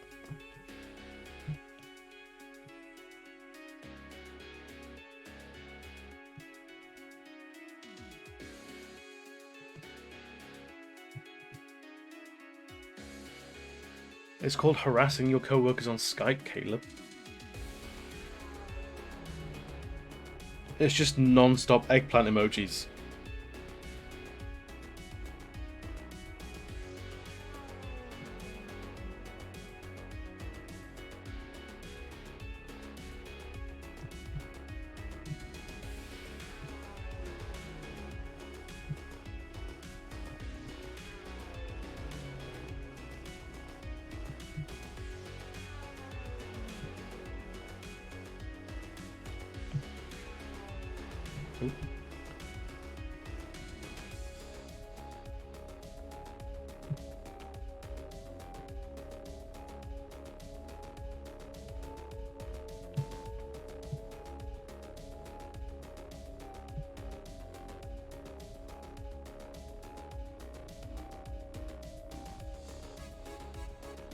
I think the green can be a little bit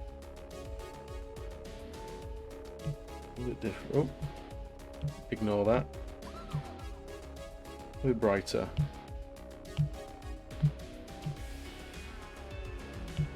Because I think I'll make the central eye that sort of yellow, sickly yellow.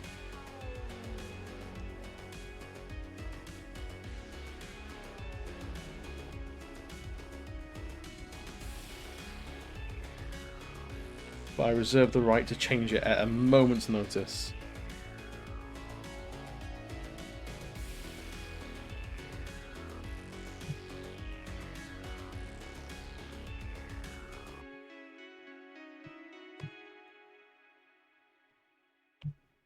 And then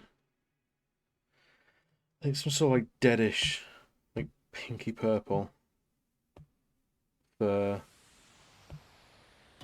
like the gums and like the little like underskin fleshy bits like that.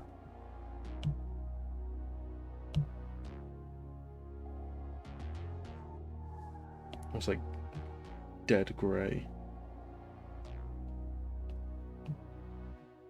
Again, I reserve the right to change this at a moment's notice.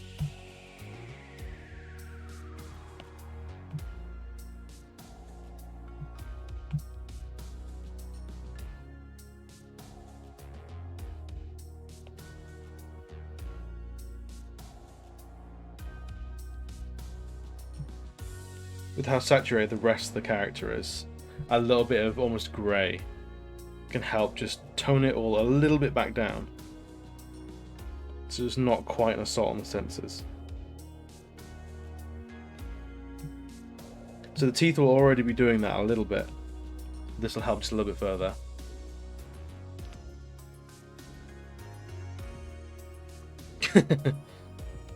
I mean, do beholders have kidneys? I guess they can fail.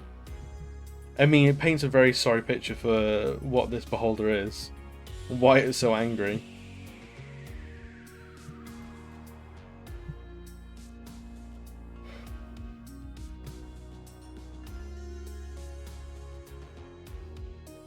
I think in terms of like base colours, I think that might be it.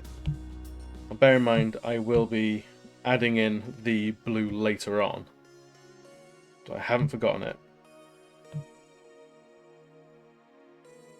But let's stick some shadows in here.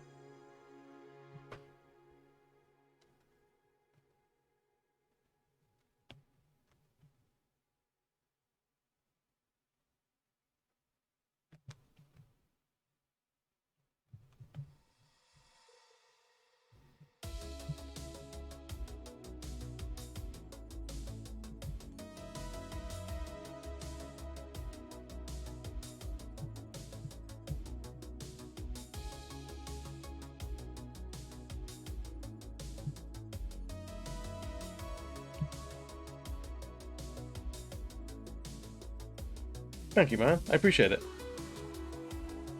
You ain't seen nothing yet. The time I'm finished with this.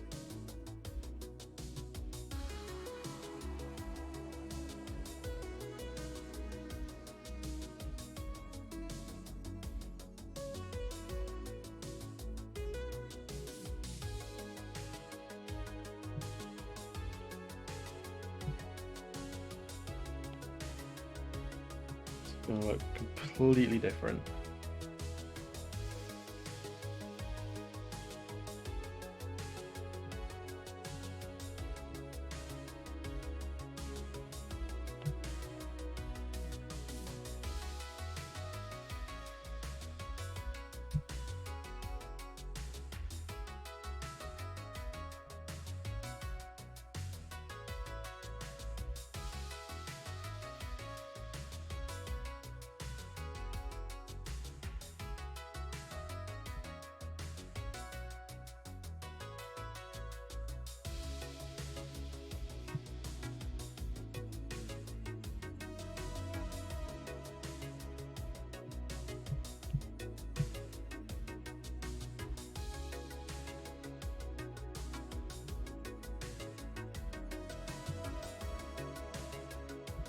So this is where what I was talking about earlier with these edge highlights, where I've not blacked out right up to the outline, is really going to help out. So I can still shade them using the colour, but it still allows me to actually give them some definition.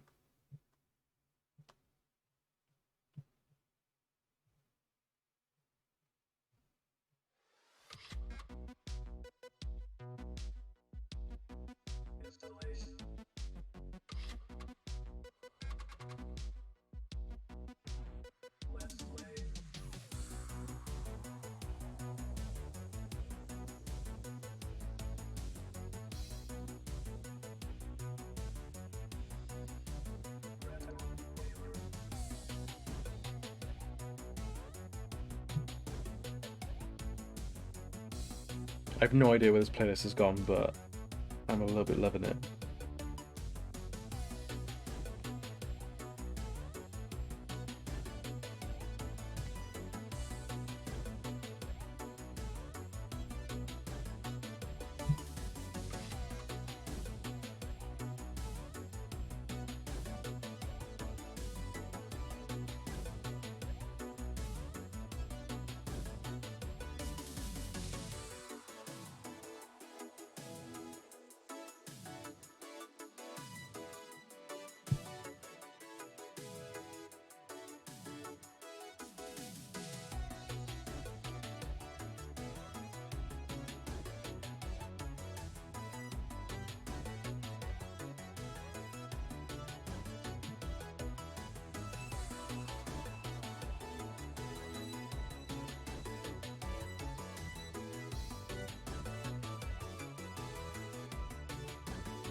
Screw that up. Undo that. The joys of digital painting. Any mistakes can be immediately undone.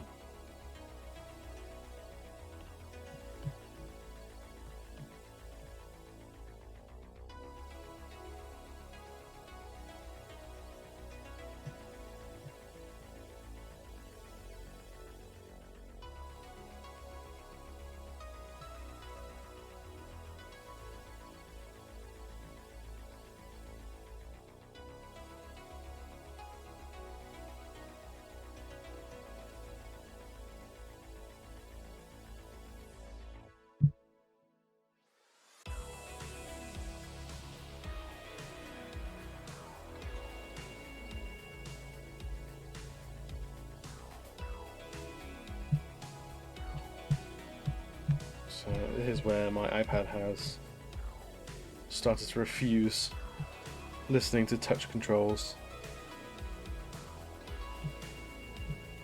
So we got it back.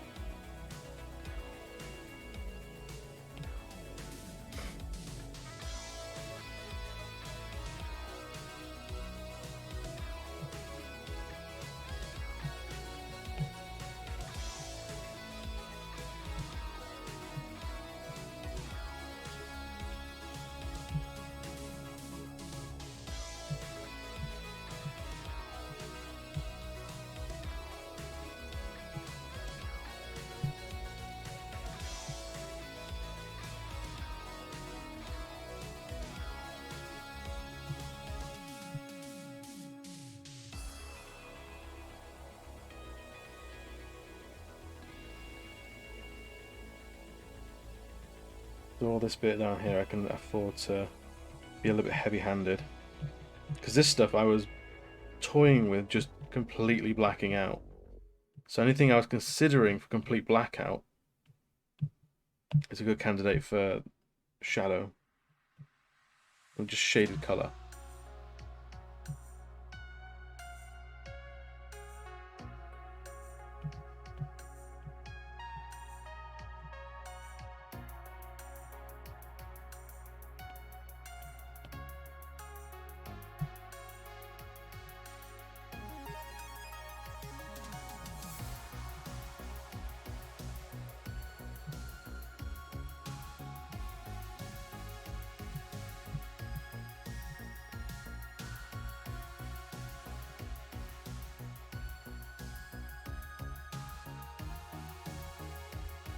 So just basically like 3 different layers of inking.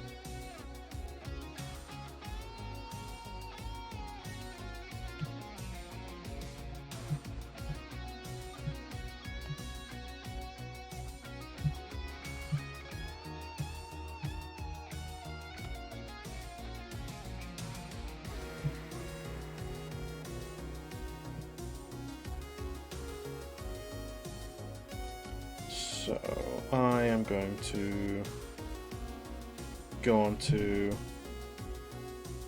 these bits down here because I've done these 2 tentacles, so I'll continue on around with this one.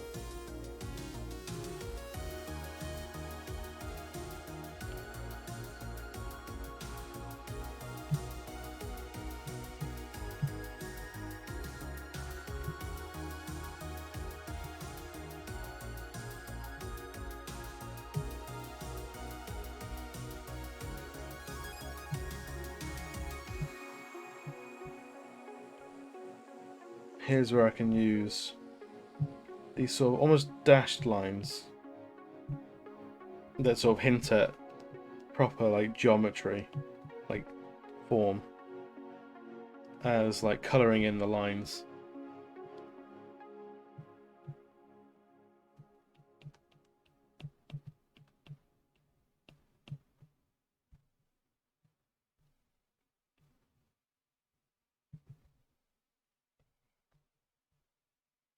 I don't know if I can even just get away with this entire bit falling into the shadow.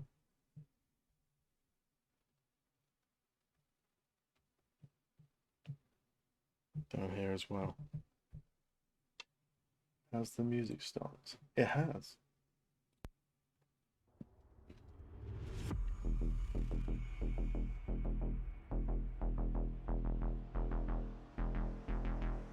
That ain't no good. We gotta keep the music going. So down here, just smother this in shadow. Don't have to worry about it too much because I know this bit over here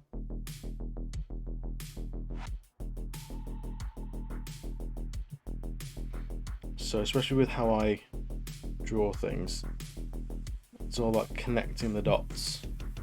You see this line in the middle of the tentacle, that I will connect the dots to. So for example, right here in the middle here, you've got the longer line, the dot, and then the longer line below. So what I'll do, I'll draw the shadows to the dot and continue on through to line up with this line at the bottom. And that becomes the shadow. But it's where the shadow's sort of falling off. So does it need to be jet black? But a little bit darker.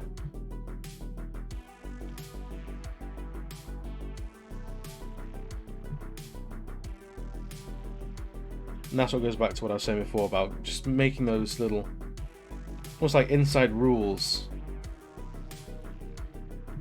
If your light and your drawing follows a certain level of logic, even if it's not true logic, so the light wouldn't actually work this way or things don't actually look this way, but as long as you're consistent with it, as long as you're continuing on with that logic, you sell it a lot easier, a lot better.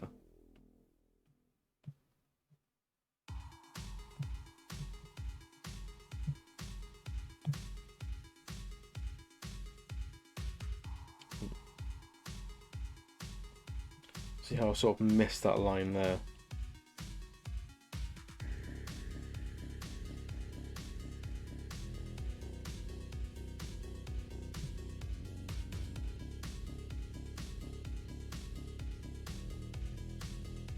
Starting to take shape. Not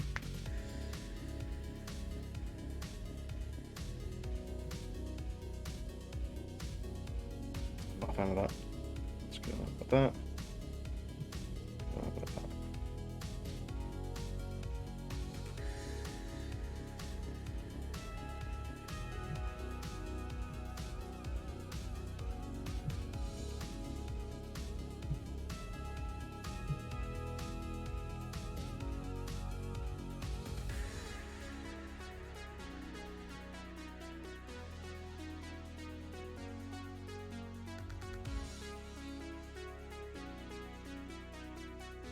So I need to reorient myself because I'm not sure what this one was doing originally.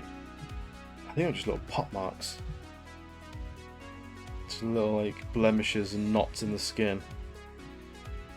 And this thing is a gross eldritch creature from another dimension. Smooth and silky skin is not what we look for in beholders. Which really that means if you're ever running a beholder in your own game, give it really nice skin. Make it really fucking weird. The handsome beholder. Glorious golden hair. One singular bright blue eye. Like an ocean you can get lost in. Perfectly straight teeth. Like handsome Squidward, but with less of a body. That's the beholder that we all deserve.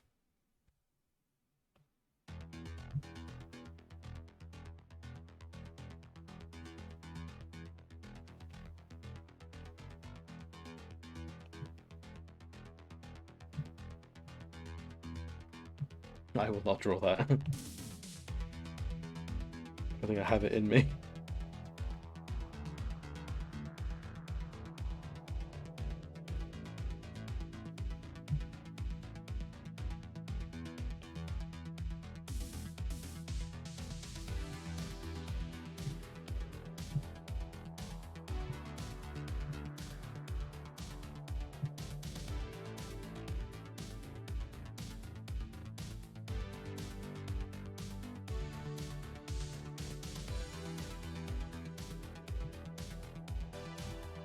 In there.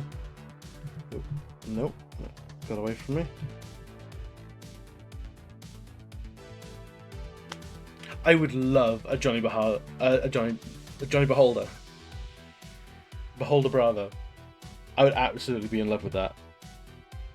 To be honest, Johnny Bravo, like, as a thing, is already fantastic. A Beholder based on Johnny Bravo would be even better. Just a Beholder that still lives in his mum's basement, thinks he's the baddest eldritch monster out there, but it's completely hopeless and can't kill anything.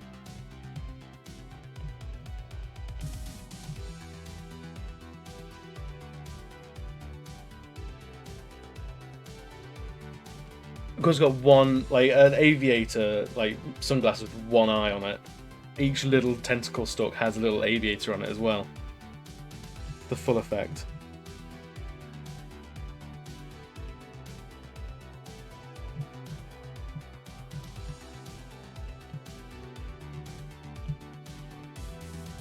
That's the disgusting creature we all know and deserve.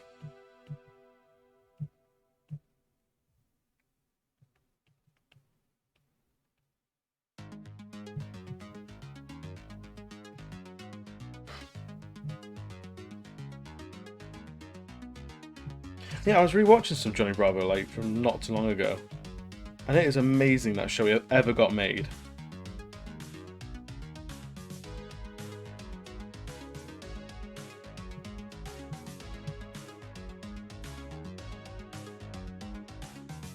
Like, it's such a baffling concept. Just this guy thinks he's a massive ladies' man. He's terrible at it.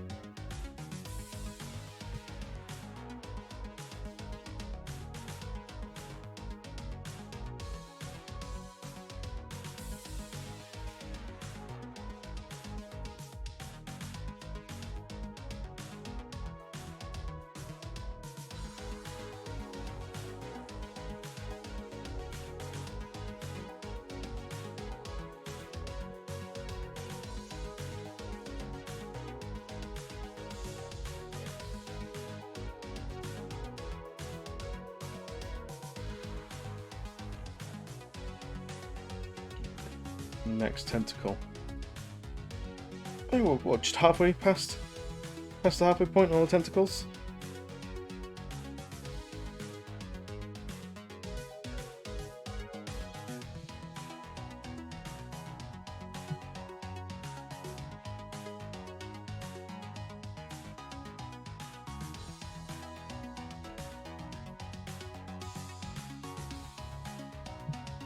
This music right now just makes me want to go watch Beverly Hills Cop. It's proper cruising Miami in the 80s.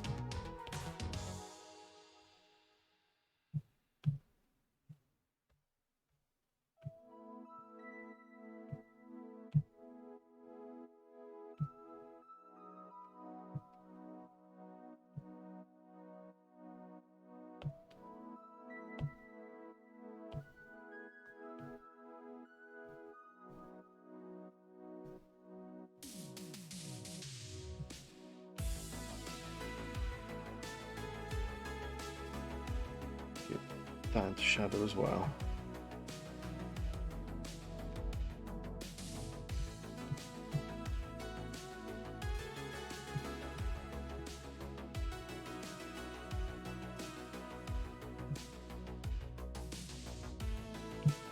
That can all go in shadow.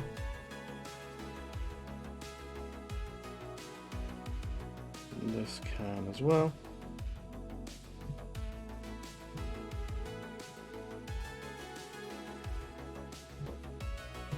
Too much, overcommitted. Just getting too ahead of myself.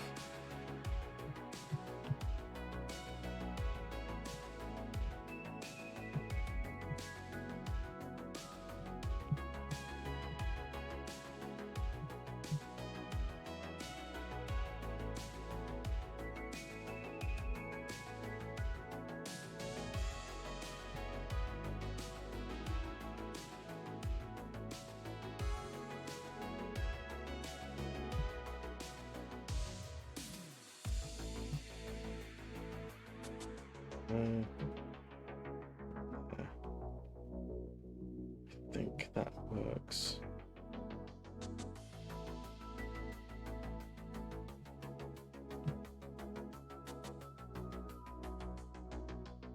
Yeah, I think that's good. I don't know. It's coming.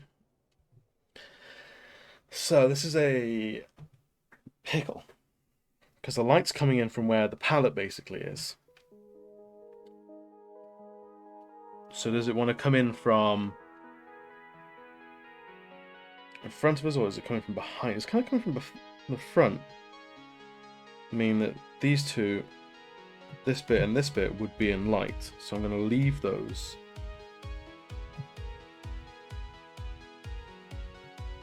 I'm going to trust in my instincts.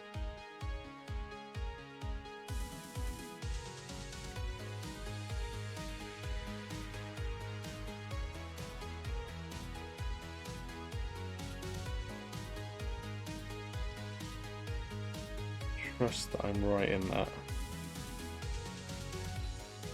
Time will tell.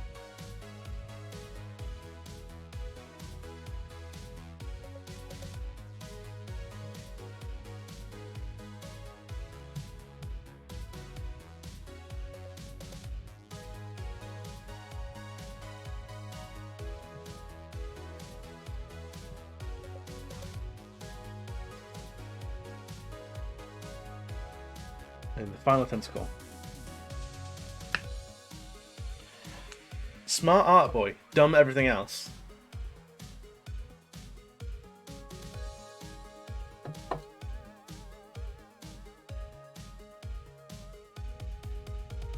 Got this. And then once this layer, this like palette of layer of shadows is done, we'll do one of highlights. And then I'll be able to show you what I mean by making my tentacles blue.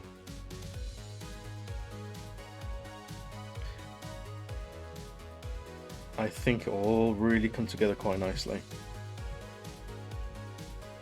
But I maintain the right of being completely wrong.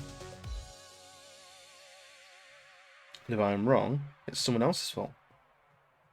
I'll just pick one person from the chat and blame them. Cool? Cool. I'm glad we all agree.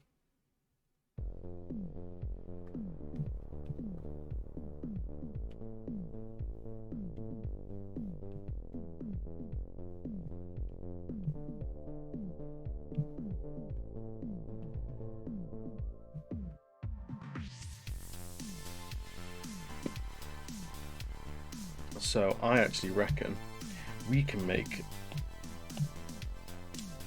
those shadows just a little bit darker. Stand out just a tiny bit more. It's only 5%, but I think it's going to mean quite a lot. Change the saturation. Nah.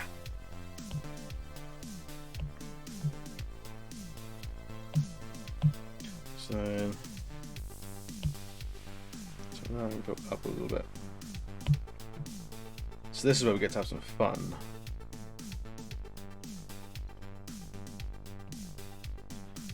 Make it look all nice and slippy.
I think this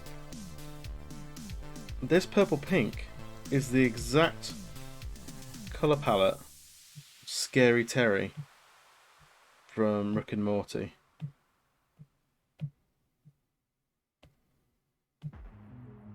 In fact, I think that might be a good character to look at for palette of inspiration.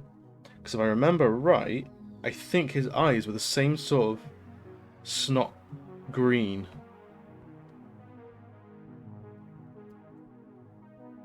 I could be entirely wrong. Let's see. It's from last week.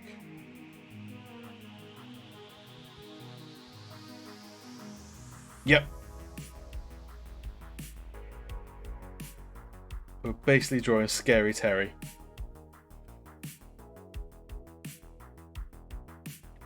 But you can see, it's horribly pixelated, but you can see he's got the blue eyebrows. So we're just playing with proportions of colour here, where we're going to have a lot more blue.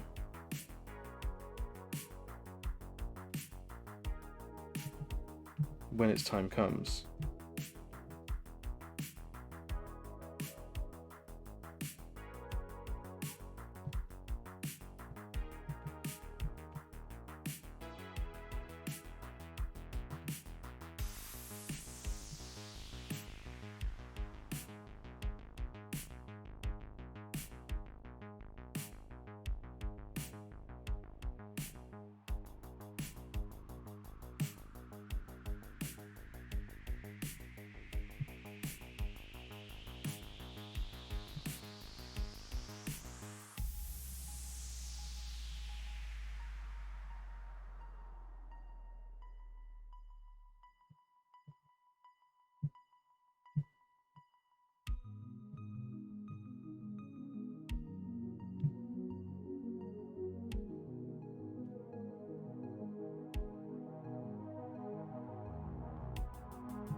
Thing in my extra little wrinkles here or there.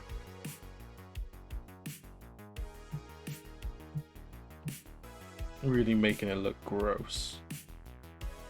To the beholder, that's what you want.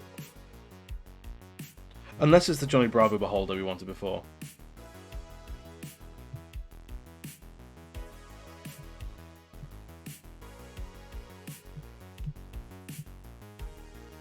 Fully agree, Caleb. It's a giant, scary purple testy. If your testes are this colour, it's doctor time. You gotta go see a doctor.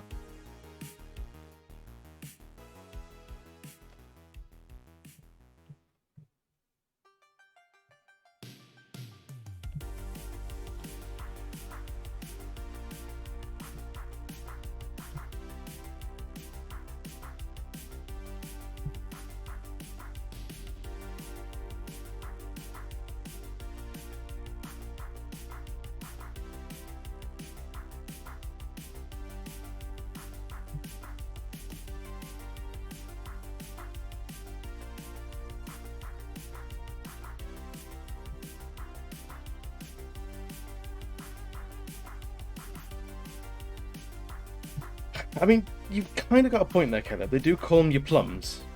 They also call them your grapes. And if they're green or like wine purple, then I don't know. I'm not a doctor, man. I don't. I feel there's a level of expertise I don't have here.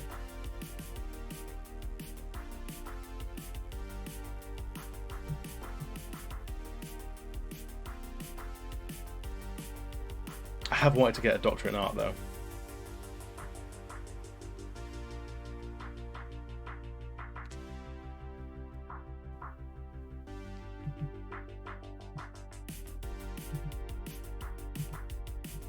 Yeah, it was spitting eye rays. That's just mad alpha. If you can disintegrate an entire building with nothing but your gentleman's relish.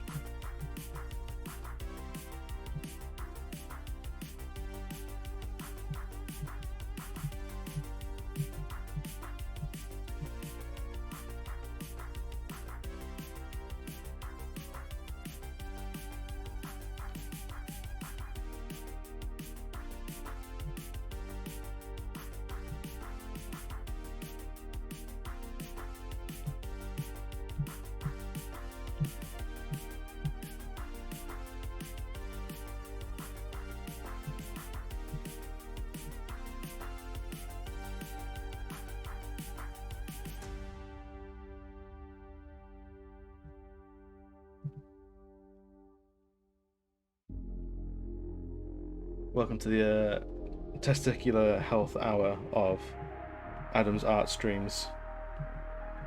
Boys, are you all checking yourselves regularly?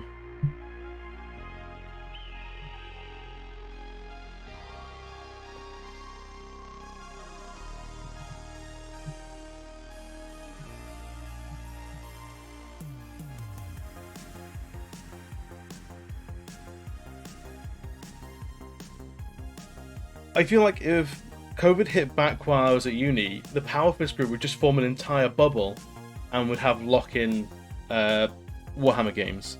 I feel like it wouldn't change too much.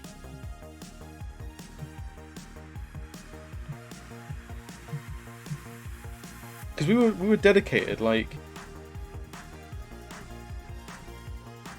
all of like you guys who are actually Stafford based, not at uni. Like, you had all like your regular incomes, but it was like me and Tro and everyone like that who were using our student loans to fund our Warhammer addictions. We were going without food for the extra set of Space Marines. Guys, I think we've got our first bot. Brilliant.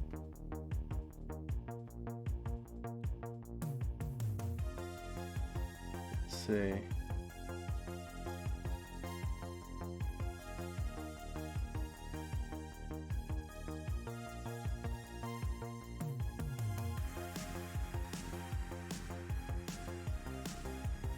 Dude, like, I've made it as a Twitch streamer. Like, we've got a bot. That's brilliant.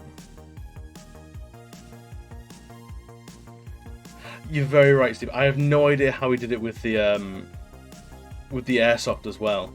It was absolutely mental.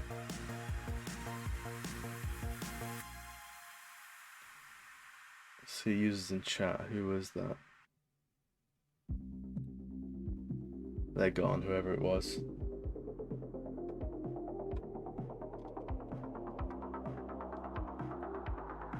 Yeah, I think we were borderline sort of photosynthesizing at that point with all the airsoft guns we were buying and the all of the Warhammer. I know, because I was playing Imperial Guard as well, and they are like a notoriously expensive army because of how many boxes you gotta buy.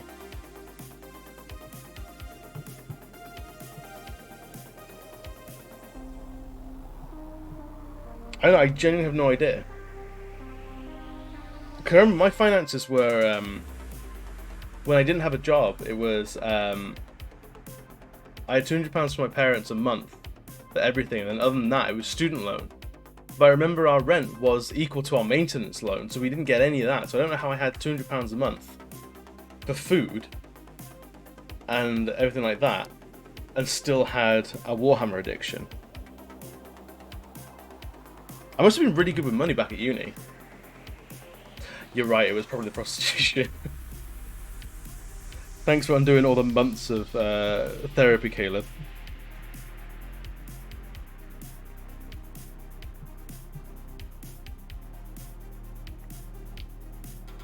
I have successfully never drawn furry porn as a commission.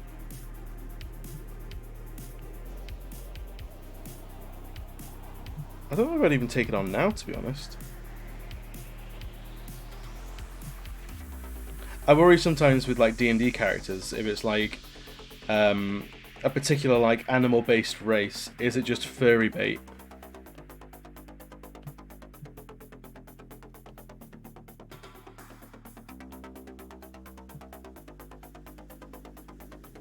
Like with the recent Taurus character I released. Like, it's a big buff, like, Minotaur dude. Like, is that going to be sort of riling him up? Ah, catgirl commissions. I ain't furry. That's alright. That's good Christian fun.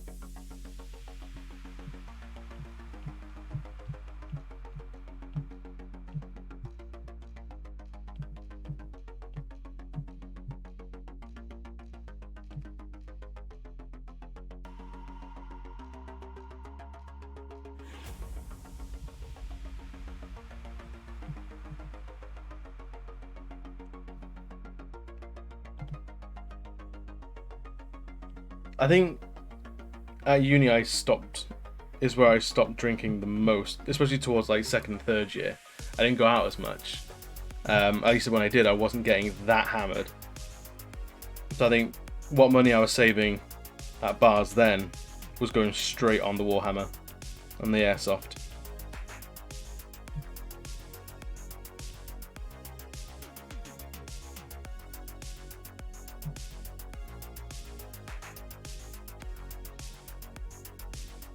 I think it's because while living at Embry Place, or what was it? Was it Embry? Yeah. There was basically parties every other night, and I'd go on like a fifth of them. Like, I wasn't the most social. And like the Powerfist nights out, they were like once in the blue moon.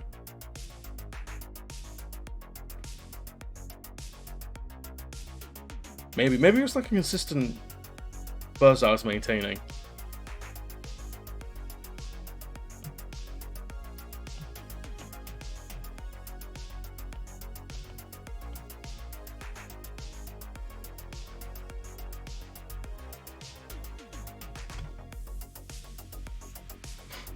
Okay, so we have all of the skin here now, so we're going to do some trickery. So what I'm going to do is color shift this.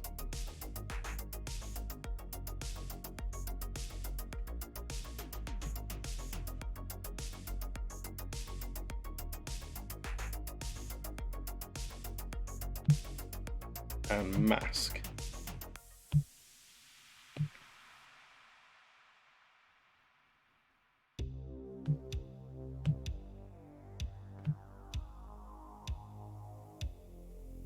Now you see, this is where it gets a little crazy.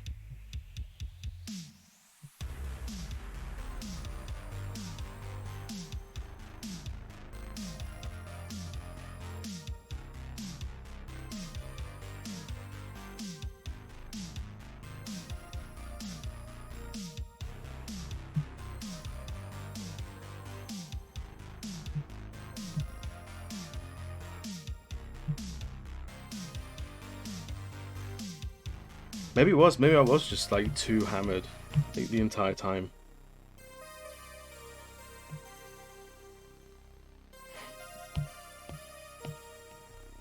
Let's get rid of it all up to here. So then I can build it back in a little bit. See, the madness is paying off.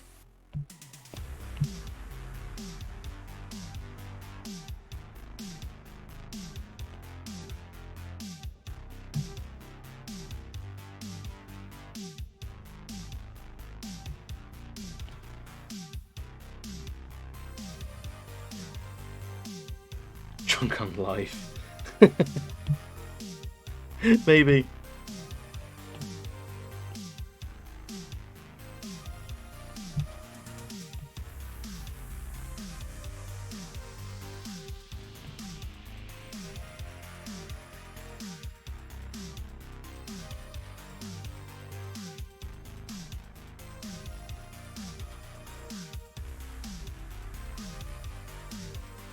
How's that looking for trippy enough?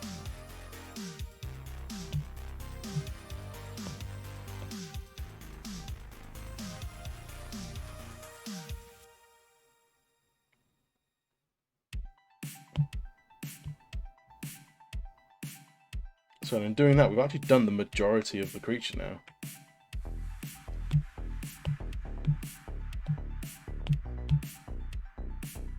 So a little bit on the gums.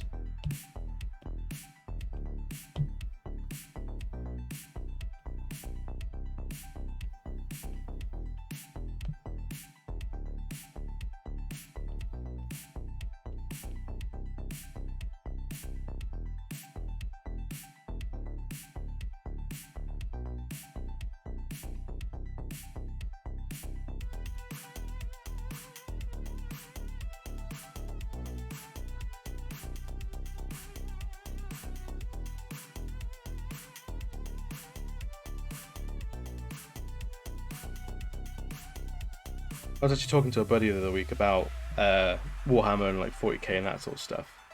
And it's still something I would absolutely get back into. But I need the time. I need the money now. It's that sort of thing where like I'd play it if I won the lottery.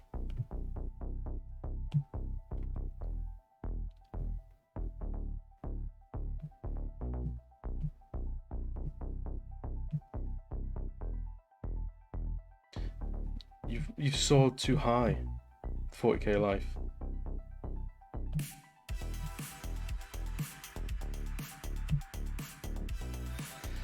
And I think we were spoiled playing 40k at a time where we didn't have that much in the way of like commitment. Whereas now, you're balancing it with so much stuff.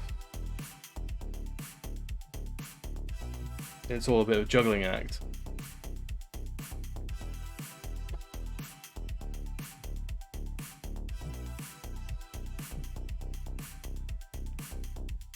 Try hard how? As in like try to win more, try to paint more?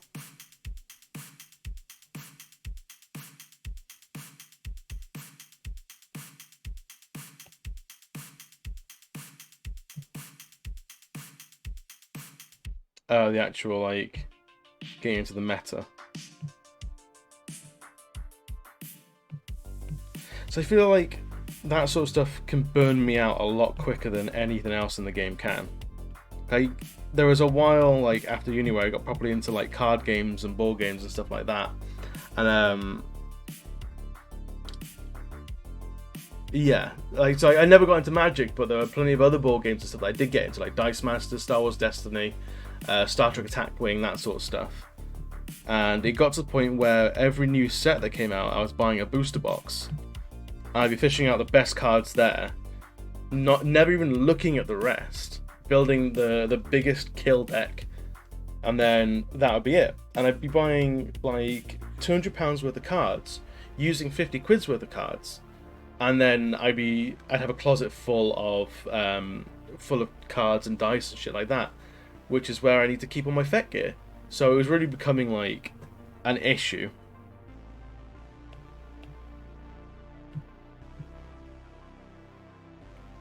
So I kind of had to drop it a little bit.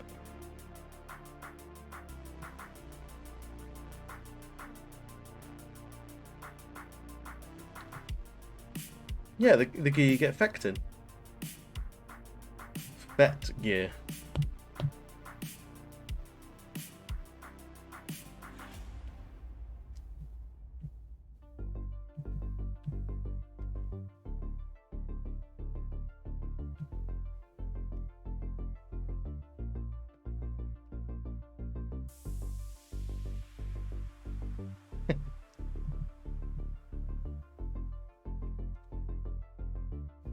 Yeah, I've been itching for like a collectible sort of card game for a while, because I love that whole getting an entire box and just ripping it apart. It's like a Christmas in the middle of the year, but I haven't been able to like find the right one, and I haven't found a good enough like a community that I like as well as something like Power Fist in Cheltenham. So it's just been a hobby that's sort of fallen by the wayside.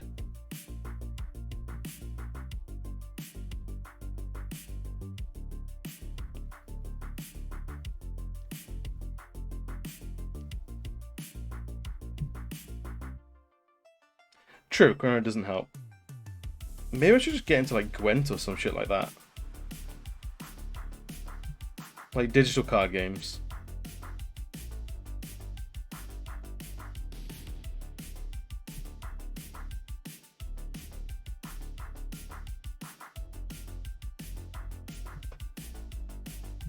It is. Like, I was running a successful D&D campaign for about 3 years, and coronavirus has basically killed that. Like, straight up. Because,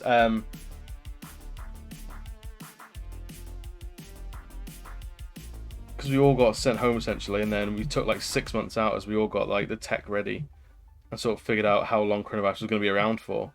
And then by the time it came back, I was like, I think I've lost it for this game.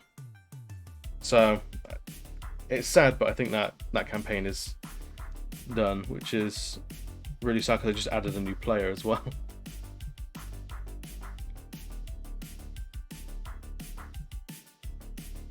Yeah, 2020 was going to be my year to stand up as well. And then it was, nope, take a seat.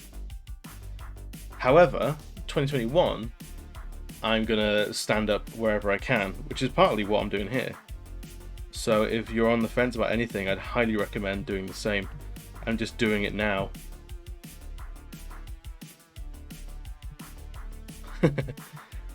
Yeah, man, the character was just so OP, they annihilated the actual campaign itself.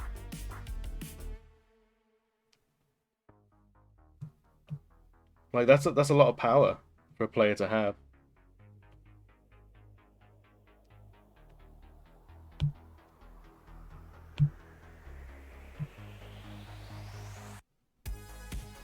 Well, welcome to the game. You won. You killed it. Everything.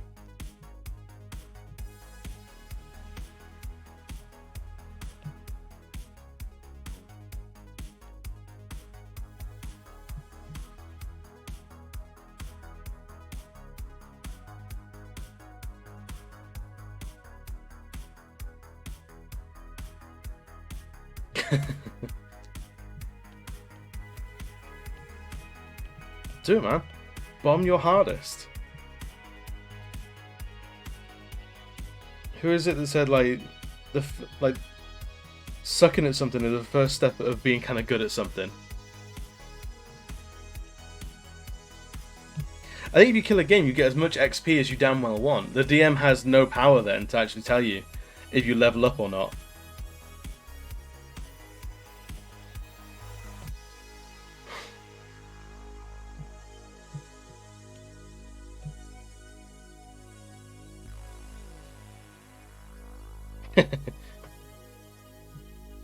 Your DM just turns up to your house, hands you all the notes and a gun and says, "Well done.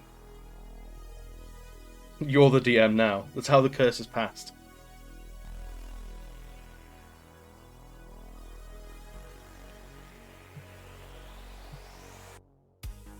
That's how a new DM is born.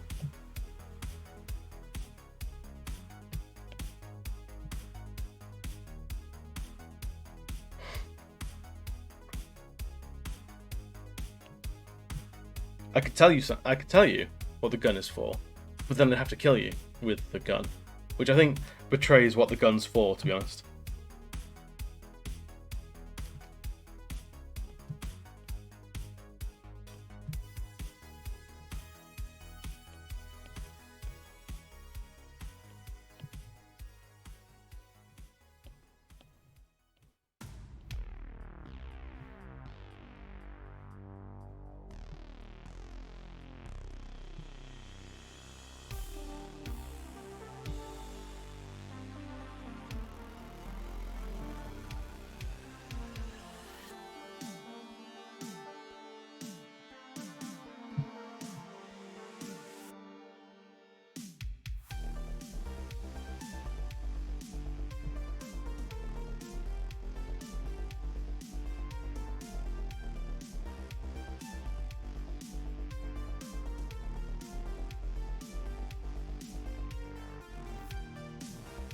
I think we're almost there.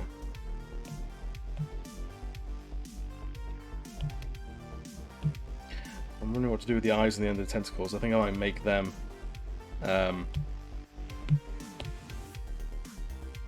like that lime green as well.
Let's detail in this spit. Gross, nasty spit. So because this is transparent, I want to actually use a slight different rule here. Basically, reinforce some edge lighting. A, because it's nice to say edge lighting, it makes me sound like I know what I'm doing. But also, because the thicker the spit is, the darker it'll be.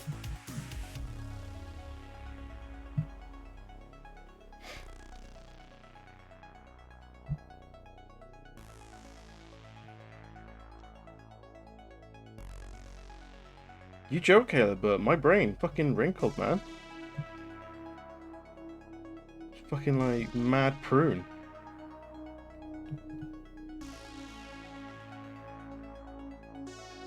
I know about that thick spit. Been on the internet before.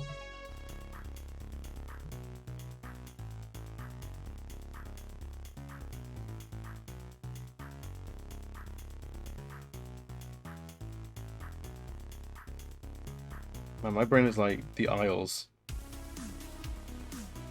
Like you talking to me, you leave that smooth brain shit at home.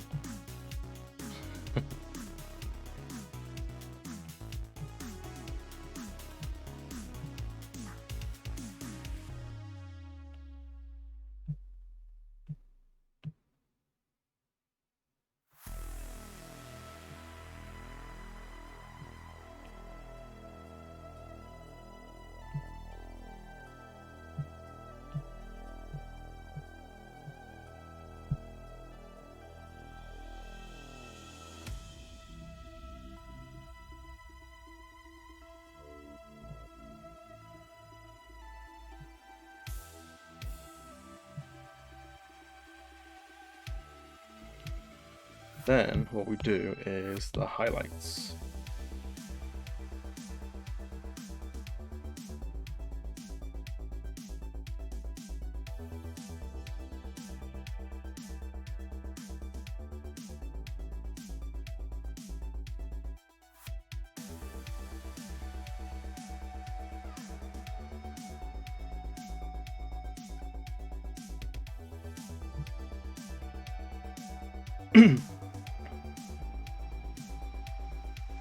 I'll never tell.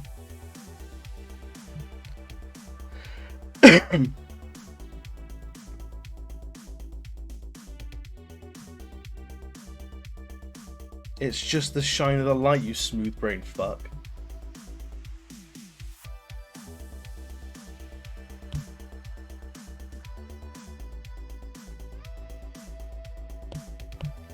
What you need to do that in mind as well.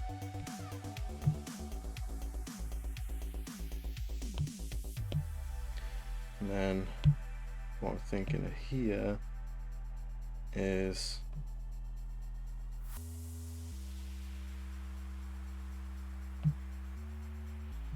nope, don't want to do that.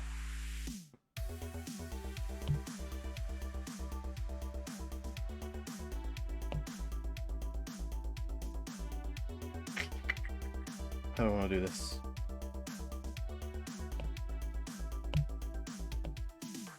Mask.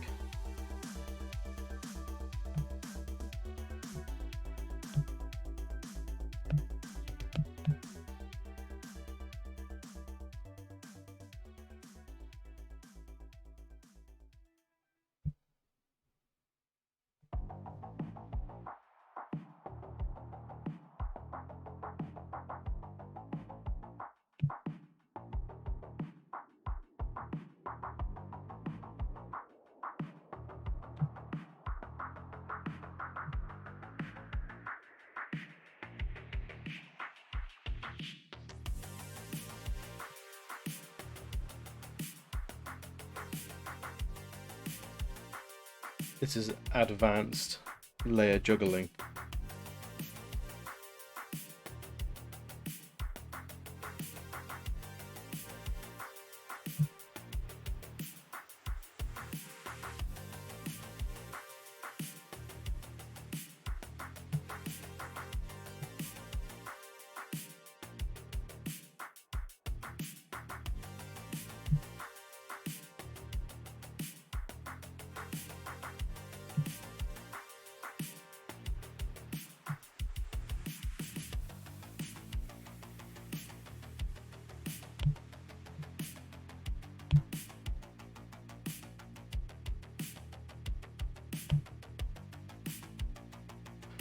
So actually what I can do here is, now I select that mask, I can mask here, give it the same mask.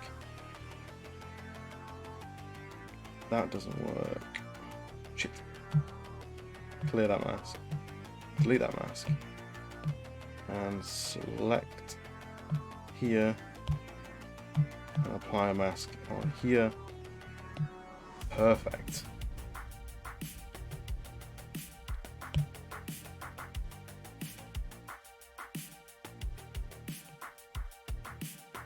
Any more? On that clipping mask and this, merge down, and we've got all gross eyes.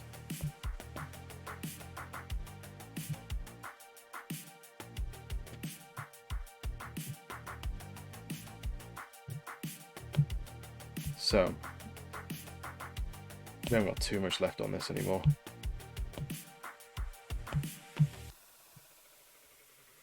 So this bit over here will be real easy to get out of the way.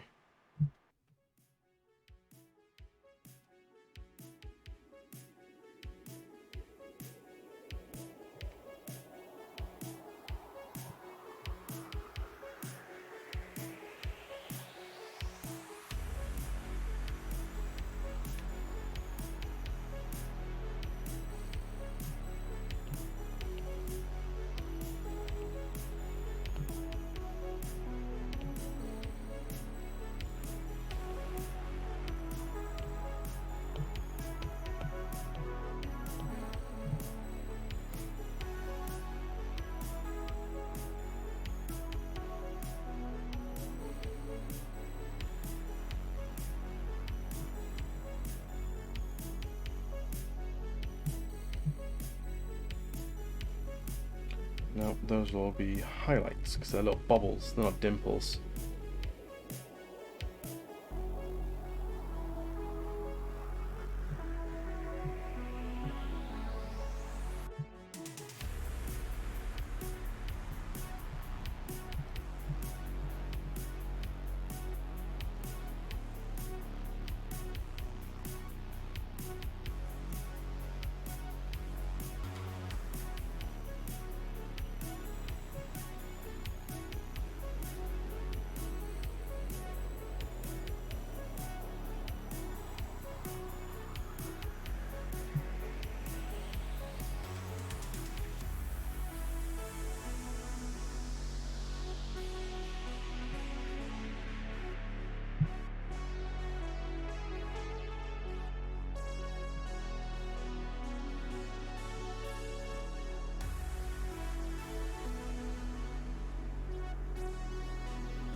I actually don't. I admittedly am terrible for keeping in touch with people.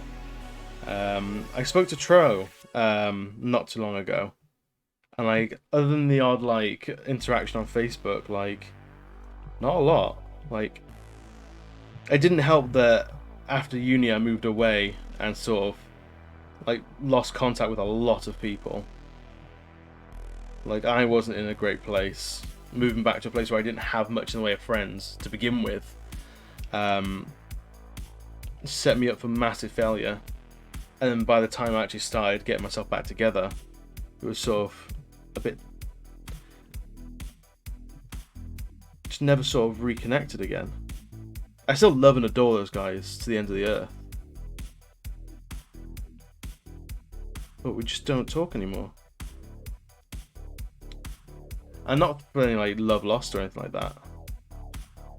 Just life takes you in different directions, man. Especially when you're garbage at keeping up with people like me.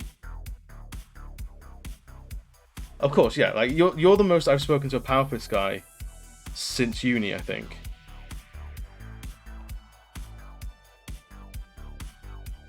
I think it was a very local friendship group as well. So as soon as I moved away, I was missing out on stuff. And I wasn't in a decent job. I couldn't travel very easy, so I was relying on trains a lot, and they're fucking god awful expensive. So I'd be able to make it like once a year, and I'd be so behind on everything. It very quickly became like not on the inside anymore, I was part of the outside. Which, whatever man, it happens.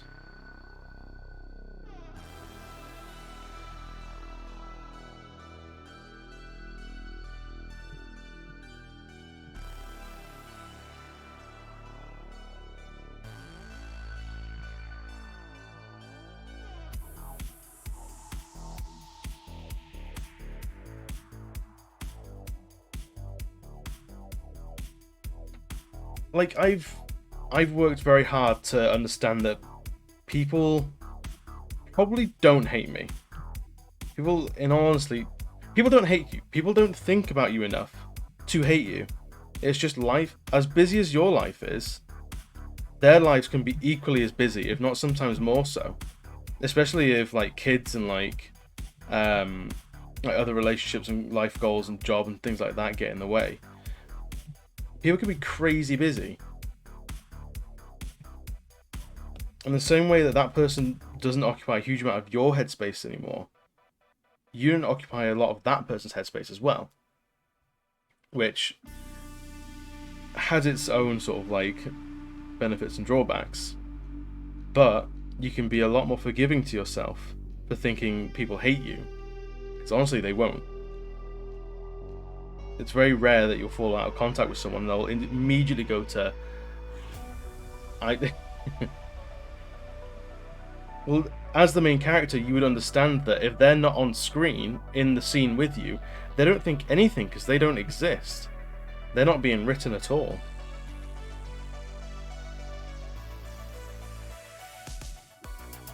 Try that I'm the main character shit with me. If they're not on screen, they don't think anything. So you got away scot-free there.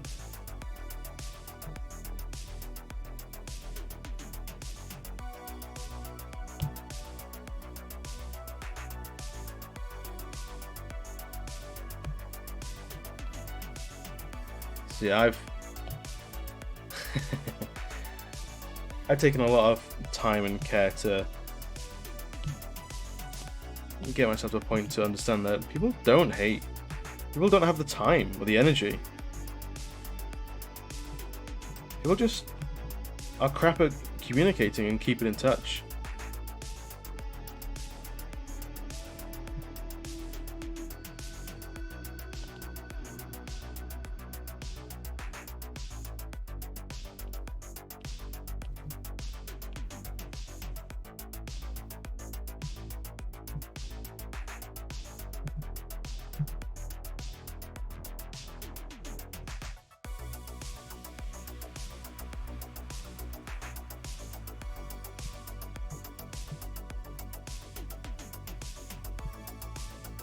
But I think what all the coronavirus stuff has made me want to do is travel a lot more.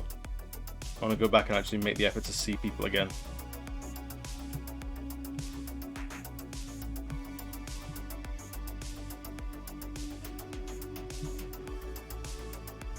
So actually make the trip out to go and see everyone in Stafford.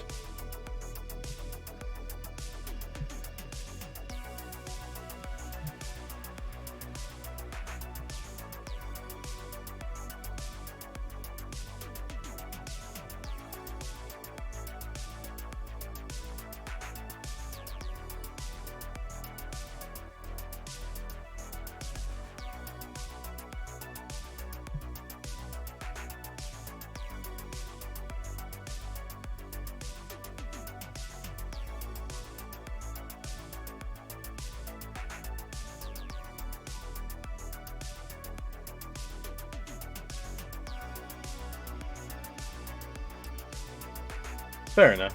If there's not much going on, then that's fair enough.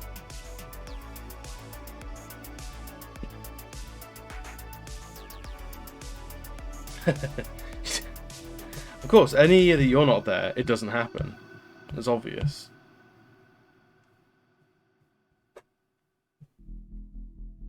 So the final highlights on this, and I think we can call this guy done.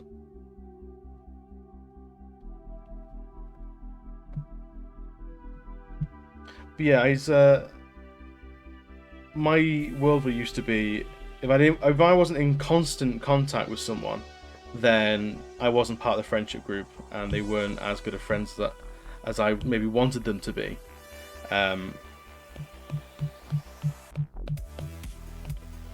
But that's not how anything works, to be honest.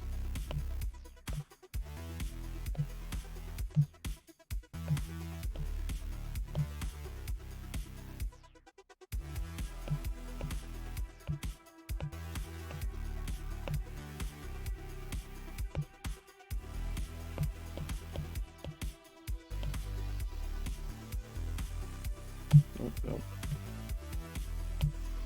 So it's a lot of just chill out. It doesn't mean like everyone's fucking busy. It doesn't matter.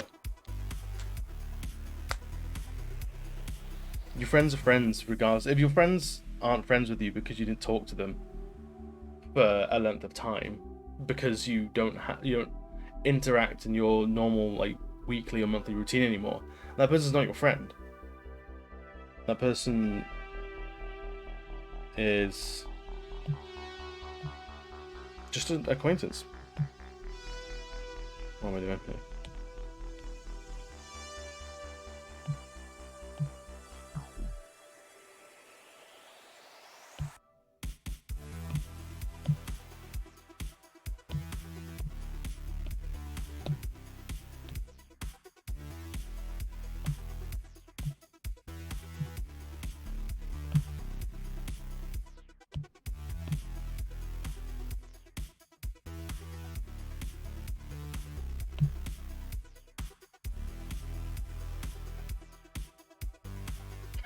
Yeah, that person might have fallen out with you.